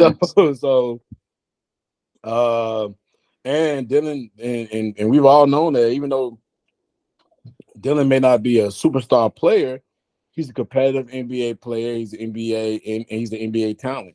I know people don't like to say that, but he is. So, I mean, the expectation when you have those type of players, and I think they had the other guy from OKC. They had a few other players too. You got to realize these guys, and they're playing for their country. Like, they're motivated to play for. I'm not saying the USA team is not, but I don't know what their level of motivation is compared to these guys who play for their country. When you're Canadian, when you're Canada, you're playing the fact that you've never been medaled before ever. You know, you're going to go out and play your all. Germany's the same way. Serbia, all these different teams, man. They're wanting to win, and they're not worried about the USA team. And so, I'm not saying that was not greatest talent, but what else can we say besides them? Hey, you could a lot. You can send Ja Morant, which would have been a perfect time. Would have been a perfect time to clean his image up. Freaking well, they didn't, through Ja Morant's situation, he may be suspended, so that may be why they couldn't send him, because it's still an NBA function. It's still an NBA function team, so he may be suspended. That's why they couldn't bring him. But I mean, KD done lost in the Olympics. They lost. KD ain't lose. Yes, he did lose in the Olympics. When? They lost. They didn't lose in the medal round, but they lost in the Western round. They lost to France. They lost. They did. They lost. They lost to France. And they had KD, Dame Lillard. Did they lose? Yeah, the FIBA. Yes, they did. They lost. The FIBA. Yeah, but I'm saying, but they're not the place though. Like, they still got. No, but listen. Let me finish my statement. They lost. They had Dame Lillard, Jason Tatum.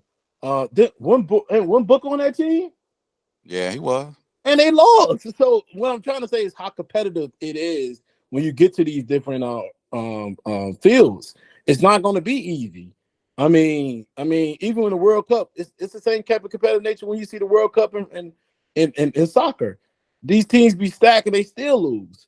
Like it's not easy. What I'm just trying to explain. It's not No, easy. it's not. It's not. So It's it's going not. to be one of those situations where you got to have a team who's only competitive, but they know how to play with each other. And I didn't like your boy comment. I think that's why he didn't really play that much in the last two games.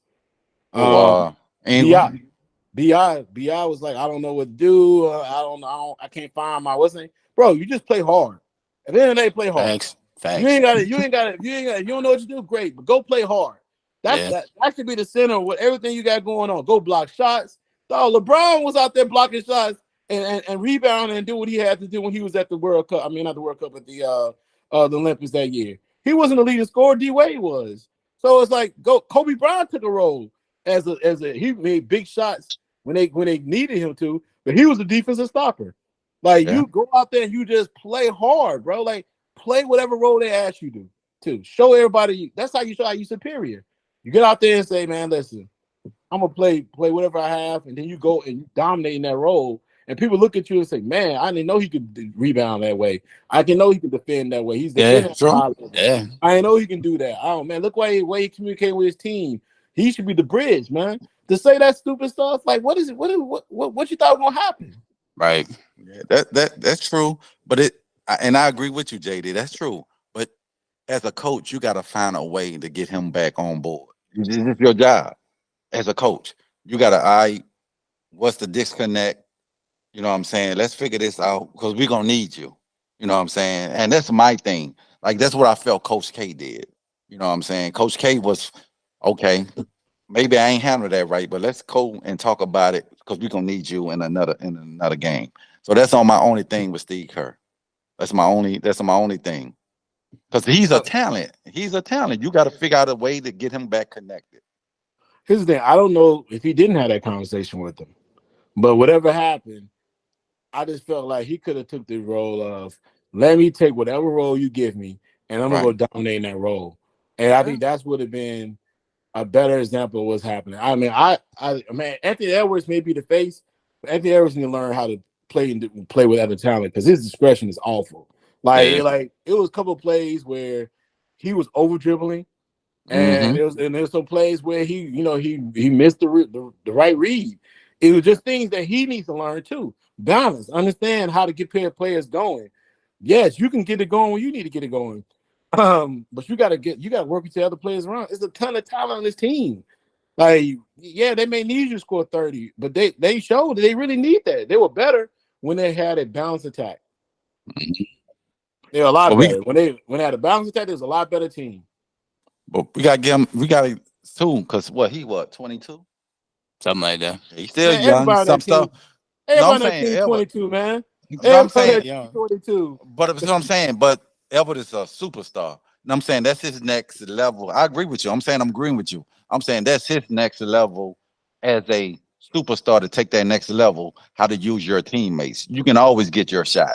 Man, let's get these other people.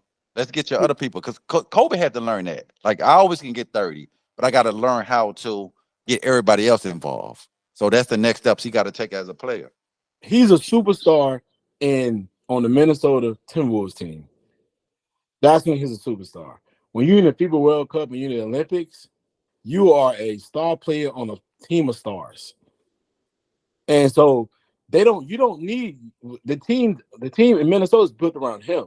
The Olympic team or the FIBA team is a collective unit of players. So that whole superstar mentality, you need to keep that in the NBA. When you're on a World Cup level, you got to utilize your talents and use your strengths and be able to utilize everybody else's strengths too. You just can't focus on yourself like that. Like it can't be about just I was a superstar playing in the NBA. That's why they were getting their ass ate up by the Germany team. Like because the Germany team knew certain things about them, but the German team played to their strength. That one dude never came off the 3-point line. He would just shoot that three all day. When he pumped it and got Tyler Hurd, I think whatever his dude's name is. He pumped it, made him fall down. he fell down, hit the floor, tried to get up, and dude shot the three, hit it. That won the game. But they utilized their strengths, man. Like you can't, and when you're in the World Cup, man, you gotta play a role. Like it is what it is. That superstar stuff left out the door. It's about playing a role, being the best defender you can be, being the best rebounder, hitting big shots, getting the ball around, like screening, being the best screener. Like all these things got to happen, man, for you to win, and that's why they fourth place. Thanks. But all I'm saying, go ahead. All I'm saying is, we never had a 22-year-old to be the face of the Olympics. No one. We never sent a team over where the 22-year-old was the best player. So it's a learning curve from him. We asking this 22-year-old to be the what are the 22-year-old? And they fucking got bronze. And he fucking got bronze. That was his second year in the league. All right. He was 19. No, he wasn't 19. No, he wasn't 19. No, he wasn't 19 when he went to the Olympics, bro. Stop it. No. We're not about to do that. No, I'm about to tell you when in the Olympics he came in 2003. He wasn't 19. So he had an Olympics in 2004. He wasn't 19. No, can I fucking finish? No, you're not about to do that. No, I'm trying to put the math together. See, I know him to use 22 or not. I'm telling you, he wasn't 19. He came in 2003. Him, D-Wade, and that crew. Right. They had 2004, which had to be the Olympics because it was 2000, 2004. Right. Then they had the FIBA team in 2006, and then you had so it's every other 2 years. So he had to be around 22 or something. I think it was the FIBA. It was because that's when they lost to Argentina, right? That's so it had to be in what, 2004? And 2002. It had to be 2000. No, 2003. So it had to be 2006. Right. It had to be 2006 because that's when it was a FIBA team. That's when they had Carmelo, they had AI, right, and they asked him to be the face, and what? He was like 21. 20. All right. So this kid is around the same age. And LeBron, but you said they weren't. You ain't had no 22s. But LeBron didn't win gold, bro. They got their ass. They ain't win nothing. So that's my point. No, but you just said your point. We never had a superstar in the Olympics as the face at 22 years old. That's not true. Okay, to win gold. That's not true. To win gold. Did LeBron win gold? Did Anthony Edwards win gold? That's my point. Your point is wrong. JD, dude, you get my point. What I'm saying? We asking. So when Kobe came, what happened? You asking your question wrong. No. The way you saying your question is wrong. Okay. Well, I'm saying we should never send a 22-year-old to be our best player. We should. But you can't use Kobe comparison because that was the end of his career. Kobe it wasn't in the career. Kobe was in his prime when we sent him. What are you talking about? Redemption team? Yes. No, it wasn't. That was 2012. That was 2012. That was in his career. Yes, it was. It was. He was on the back nine, dog. He was in his career. Nah, it wasn't. Yeah. Can I speak? When did Kobe retire? Can I speak? After that, Kobe went back-to-back champion after the redeemed team. So how was he at the end of his career? He had lost to Boston, and he went straight to the fucking Olympics. And then after that, he went to the finals 3 years. He went 3 years in a row. So how the fuck was that at the end of his career? Dog, you can't tell me nothing about Kobe. Nothing. I don't think that's the truth, bro. It is true. What happened. Who want to bet some money? Who want to bet some money? No. Before you look it up, I'm just saying when he retired. When did he retire? Who want to bet? Who want to bet some money? No, before you look it up, some money up. No, let's cash out some money. No, he retired in what, 16? I gotta cash out nothing. It was 2008 when it went to. It wasn't 2008. When it was 2012. How much was team? Okay, 2012. Kobe retired fucking 16. He was hurt the last 2 years. What are you talking about? No, listen to me. After he left the Olympics, he won back-to-back championship. You want to bet some money? Do you want to bet some money? I don't think so, man. No, he went to 3 straight finals. He lost to Boston that year. If the regime was 2012, you telling me it was 2012? He didn't follow that team. No, he did not. Bet some money. Bet 50. So this a bet. He didn't play on that team. No, listen. But we bet on the 2012 team. No, hold up. Can I have no? Don't go. I said Google. I look when he retired. You gotta call the answer. Fuck the retirement. This is what I'm talking about. I said after the redeemed team, 2012. Kobe. No, the first Kobe won two. Kobe won 2 medals. So he won 08 in 2012. Yeah. So I'm talking about 08. I'm not talking about 2008. I'm talking about 08. Well, the bet is off. I'm not talking about. We talking about the redeemed team. So this is what I'm saying. When Kobe came in 08, they wasn't winning gold. He came in 08, won gold. They won gold in 2000. No, they didn't. In 2004. when LeBron, no, they didn't. No, they didn't. No, they didn't. They didn't win gold in 2004. 2008, they won gold. He came back 4 years later, won gold again. That's what I'm saying. No, but Kobe was 29 and 33. Right. 29, you're in your prime. 29, you're in your prime, He dog. was not. We He was argued not. the 2012. We didn't argue the Okay, 2018. but I ain't talking. I'm talking about in 2006 when LeBron went over there, right? They didn't win gold. No, they didn't. 2004. What is 2004? But Kobe, It was 2004. 2004. LeBron was Bron. They didn't lose the Olympics. They lost in the World Cup. No. They lost in FIBA. Okay, they lost in the like FIBA. just like we just lost in FIBA. So in 2004, we won bronze or some shit. 2008, they got Kobe to come. They won gold. 4 years later, they won gold again. That's what I'm saying. But what does that got to do with my man is undefeated? My man is undefeated in Olympic play. That's what my point. Man, your point just changed 12 times. What the hell is you right? talking No, well, my point is, no. You just said after the errors, you can't put pressure. You can't ask a 22-year-old to be the face. You said like we couldn't ask LeBron to be the face. Nobody asked Anthony Edwards to be the face. Compare LeBron, he is, but he's the best player on the team. LeBron. You try to compare LeBron coming over and losing to what Anthony Edwards just did. But LeBron was the best player. Kobe.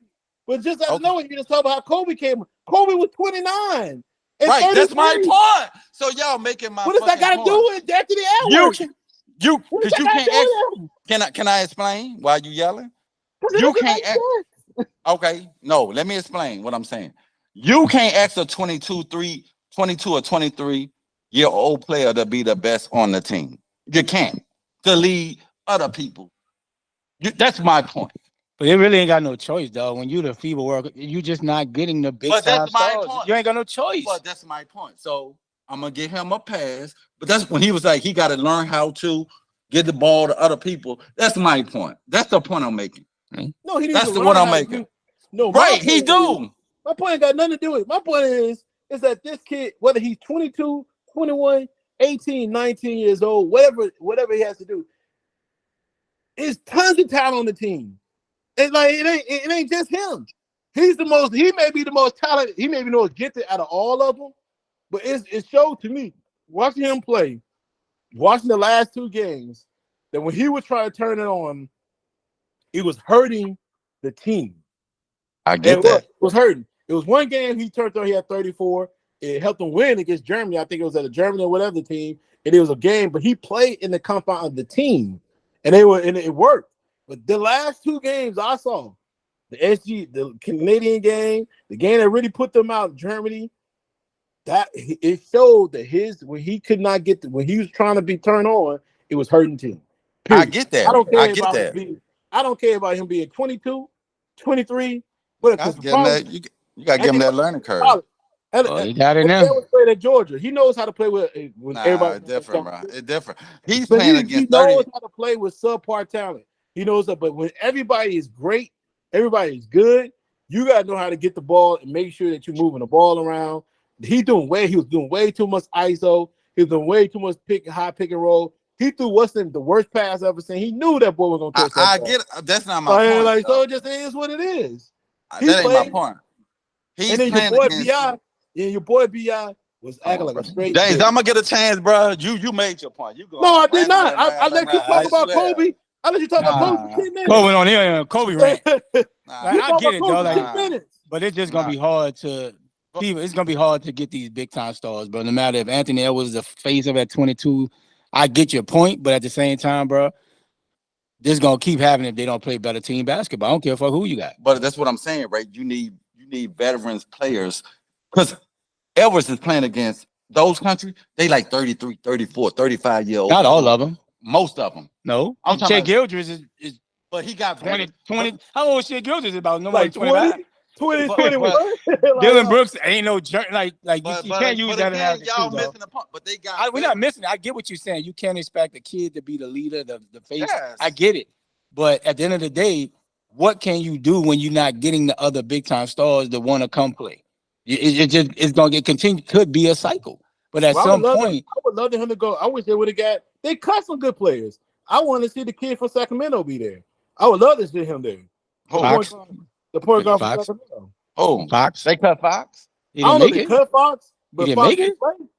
But that's my thing. So that's my point, right?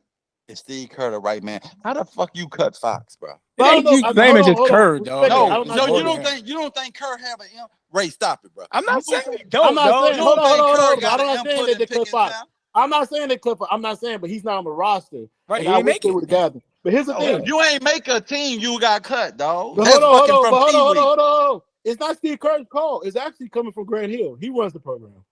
Yeah, him or Colenso, somebody But like that's that. the difference. Colenso retires. Grant Hill. He Okay, took over. yeah. But that's the no. I'm not gonna put, bro. Trust me. So you ain't gonna blame a Duke player? No. That's what you're trying to say? No. We're not about to do it. Trust me. Steve Kerr had an input on what players he wanted. Sure. We're not about to do I'm not that. saying he didn't, We're though. not about to do that. But dog. it's always gonna be some players that just don't make it. Yeah, we're not about to say Grant Hill just when I was like, you gonna take him, you ain't got no choice. No, I'm We sure. ain't about to say that, dog. No Man. way. Steve Kerr, four-time NBA champion. You don't think he had input who he wanted I'm to get on the sure. team? Yeah, stop it, bro. I'm not saying he's Stop the it. only one that cuts the team, though. I'm sure it was a collective unit.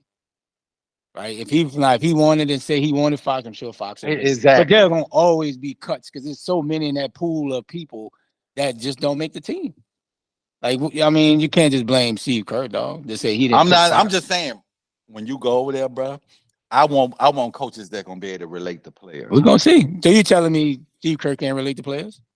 I don't know. I find that hard to believe. He's He's been in the league too long. Say, bro. Golden State has had a great run. You got to adapt to Steph. You got to adapt to Clay. But You got to adapt to dog, Draymond. Like, you can't tell me he's not an adaptive But player. I'm talking about coaching up talent. It's good. It's a different with having. No. Listen, Mark Jackson made that team, dog. But somebody has to Mark Jackson coached up that talent. But he has to still take it to the next level. But Mark Jackson ain't win no titles with them. He would have if he'd have stayed there, he'd have won. We don't know that. I do know that. It's like John Gruden. If John Gruden would have stayed an extra year with Tampa Bay, eventually he got Tony Dungy. Tony Dungy. Right, this nigga on a tangent. We got one more Tony topic. Let's talk Coco Golf, man. So I gotta get out. I gotta bring my kids to a party. The greatness of her, man. Let's just talk about that so we can get out of here. Because hell, don't we supposed to be going to watch some football somewhere? Are we taking this show on the road? I gotta go bring my daughter to a birthday party, man. Y'all boys, yeah, man. So man, let's get it going, bro. So all right, Coco Golf. Discussion on her. What's your thoughts on her winning this and winning yesterday, the U.S. Open? Keith start us off, and then give us your thoughts on what you think is going to be great. What you're going to see for her in the future. Bro, I think it's her time, bro. I saw a lot yesterday. She got down 6-2 early in the set. She kept her poise. She didn't get down on herself, bro. She just figured out a way to win. Like she been playing. You know, her first major, I just felt like those years of her coming in the early professional, like 15, playing those hard top games and being around a crowd, like she used to it now. You know, she's the one bringing the celebrity A+ out now, like Serena was. And she's the third teenager to ever win a major title. Serena, I forgot the other girl name and her. And I just felt like it's her moment. She ready for it. She not afraid of the moment. And she about to be, you know what I'm saying, the face for our generation, our people, of the thing, and USA. And I felt like what's her name? Naomi. No, it's soccer. Yeah, she was on that verge, but mentally, I think she was ready.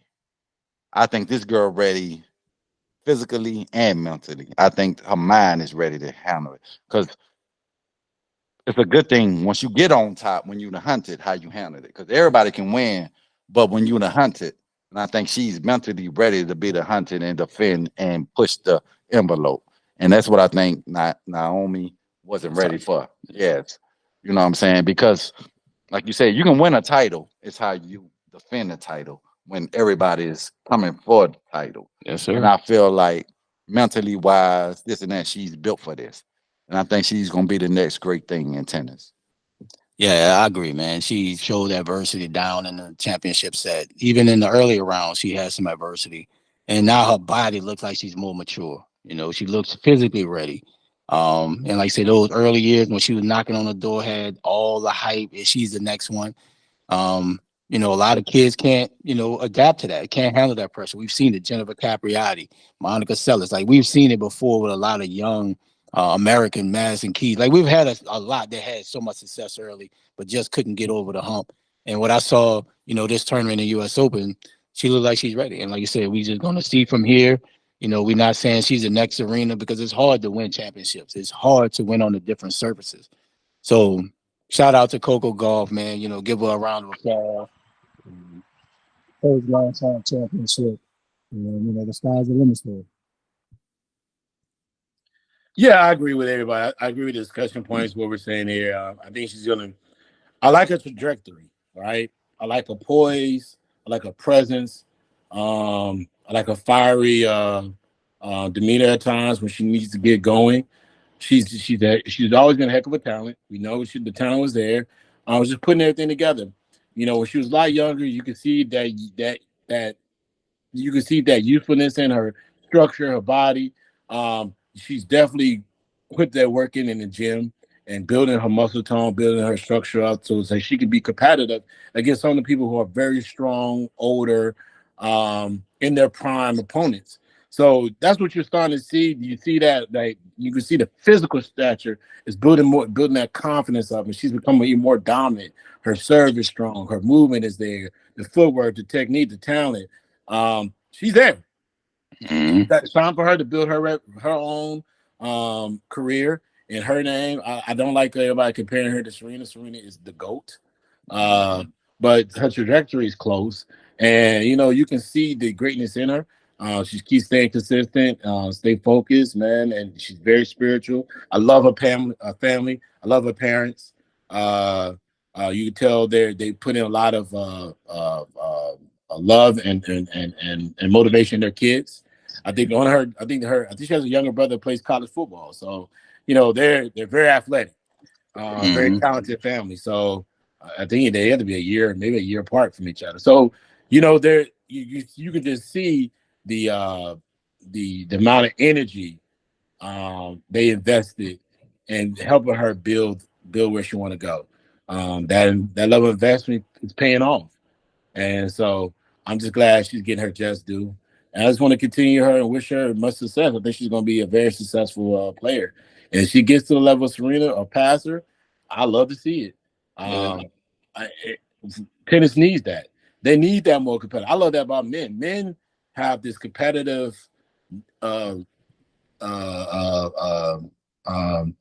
environment that they're able to, like, it's never like a guy he can be an all-time world player, great player, but it'll be another guy right behind him, like Joker. Joker came right behind Federer and another other player, great player, and what's Nadal. Yeah, like, so we all thought Nadal and Federer was going. We've never seen anything like it. Then Joker comes and he's blowing. He turned in up. And they got this kid. I think he's like 17, 18 years old. He's the number one player. He's coming. I like when Joker plays Shelton, and after the game after the match was over, he did his little hang up thing. like I like that he races being that villain too. He was like, he did the little hang up and hung up the phone on him. Like, yeah, your game, your match over, player. I like that. I think they need more sportsmanship in these type of sports, especially in a gamemanship when it comes to things like tennis, because it's one-on-one, it's mano-a-mano. It's me against you. You know what I mean? And so that's what it is. And I'm excited to see. I want her to keep competing. I want like you just said, I hope I forget, I can't think of her name. Hope she comes back strong. I know she has not Naomi. Naomi, I hope she comes back strong. And I want to see the other sister that I don't see her. Salon. Yeah, the one that just got married to the soccer player. I want to see her come back and get out there and compete. I mean, we need more of it.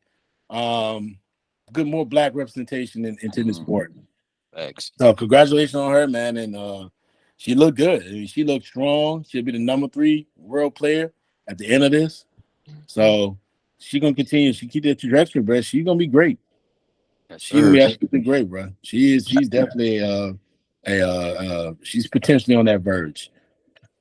And I want to say, I don't know if I ever saw a tennis player as fast as her. the speed, how she recovered to a ball, bro. Like you think, like, bro, I know it's no way she gonna get to that ball. And I know being 19, you got on it. But man, I ain't never seen that much speed as a woman in tennis, where you gotta place that ball in a perfect spot so she won't get to. Cause it was a couple of shots, man. I was like, how the fuck did she get to that ball, bro? Yeah, a younger Yeah, Serena, when Serena was younger, Yeah, she was Serena bold can too. move. That was the thing about Serena. When she was young, she could move. When she was really younger, when she was like between 19, 17, 18, 19, 20, 21, she could move. I And she had think, the power. yeah, she had the power. Then when she got a little older, and she gets a little older, and things, your body changes. yeah. She had to play a different style. When she was younger, she could move all across the court. Hmm. You know what I mean? That's what you're seeing with Coco. She can move. Yeah, She she can can move. move, bro. I knew when a couple of them shots she got to, I saw it on the girl face. She was demoralized, bro. She was like, I said she got her. When like a couple of them joints she got to, like the announcer was like, what? How she hit that? And then when she hit it, it wasn't just hitting it and knocking out of bounds. She was placing it. And when she get her forearm, I don't know what you're gonna do with her. When her forearm gets strong, I don't know what you're gonna do. Hey, Her, thing is, her she's gonna continue to get stronger. She's yeah, nowhere near her prime. Her prime is probably yeah, like 28, yeah, 29. So she's got 10 years of non-prime years for her to just keep developing. She's got to just keep getting better. yeah. Yes, sir. The USA But they need that. They need a yeah, storyline.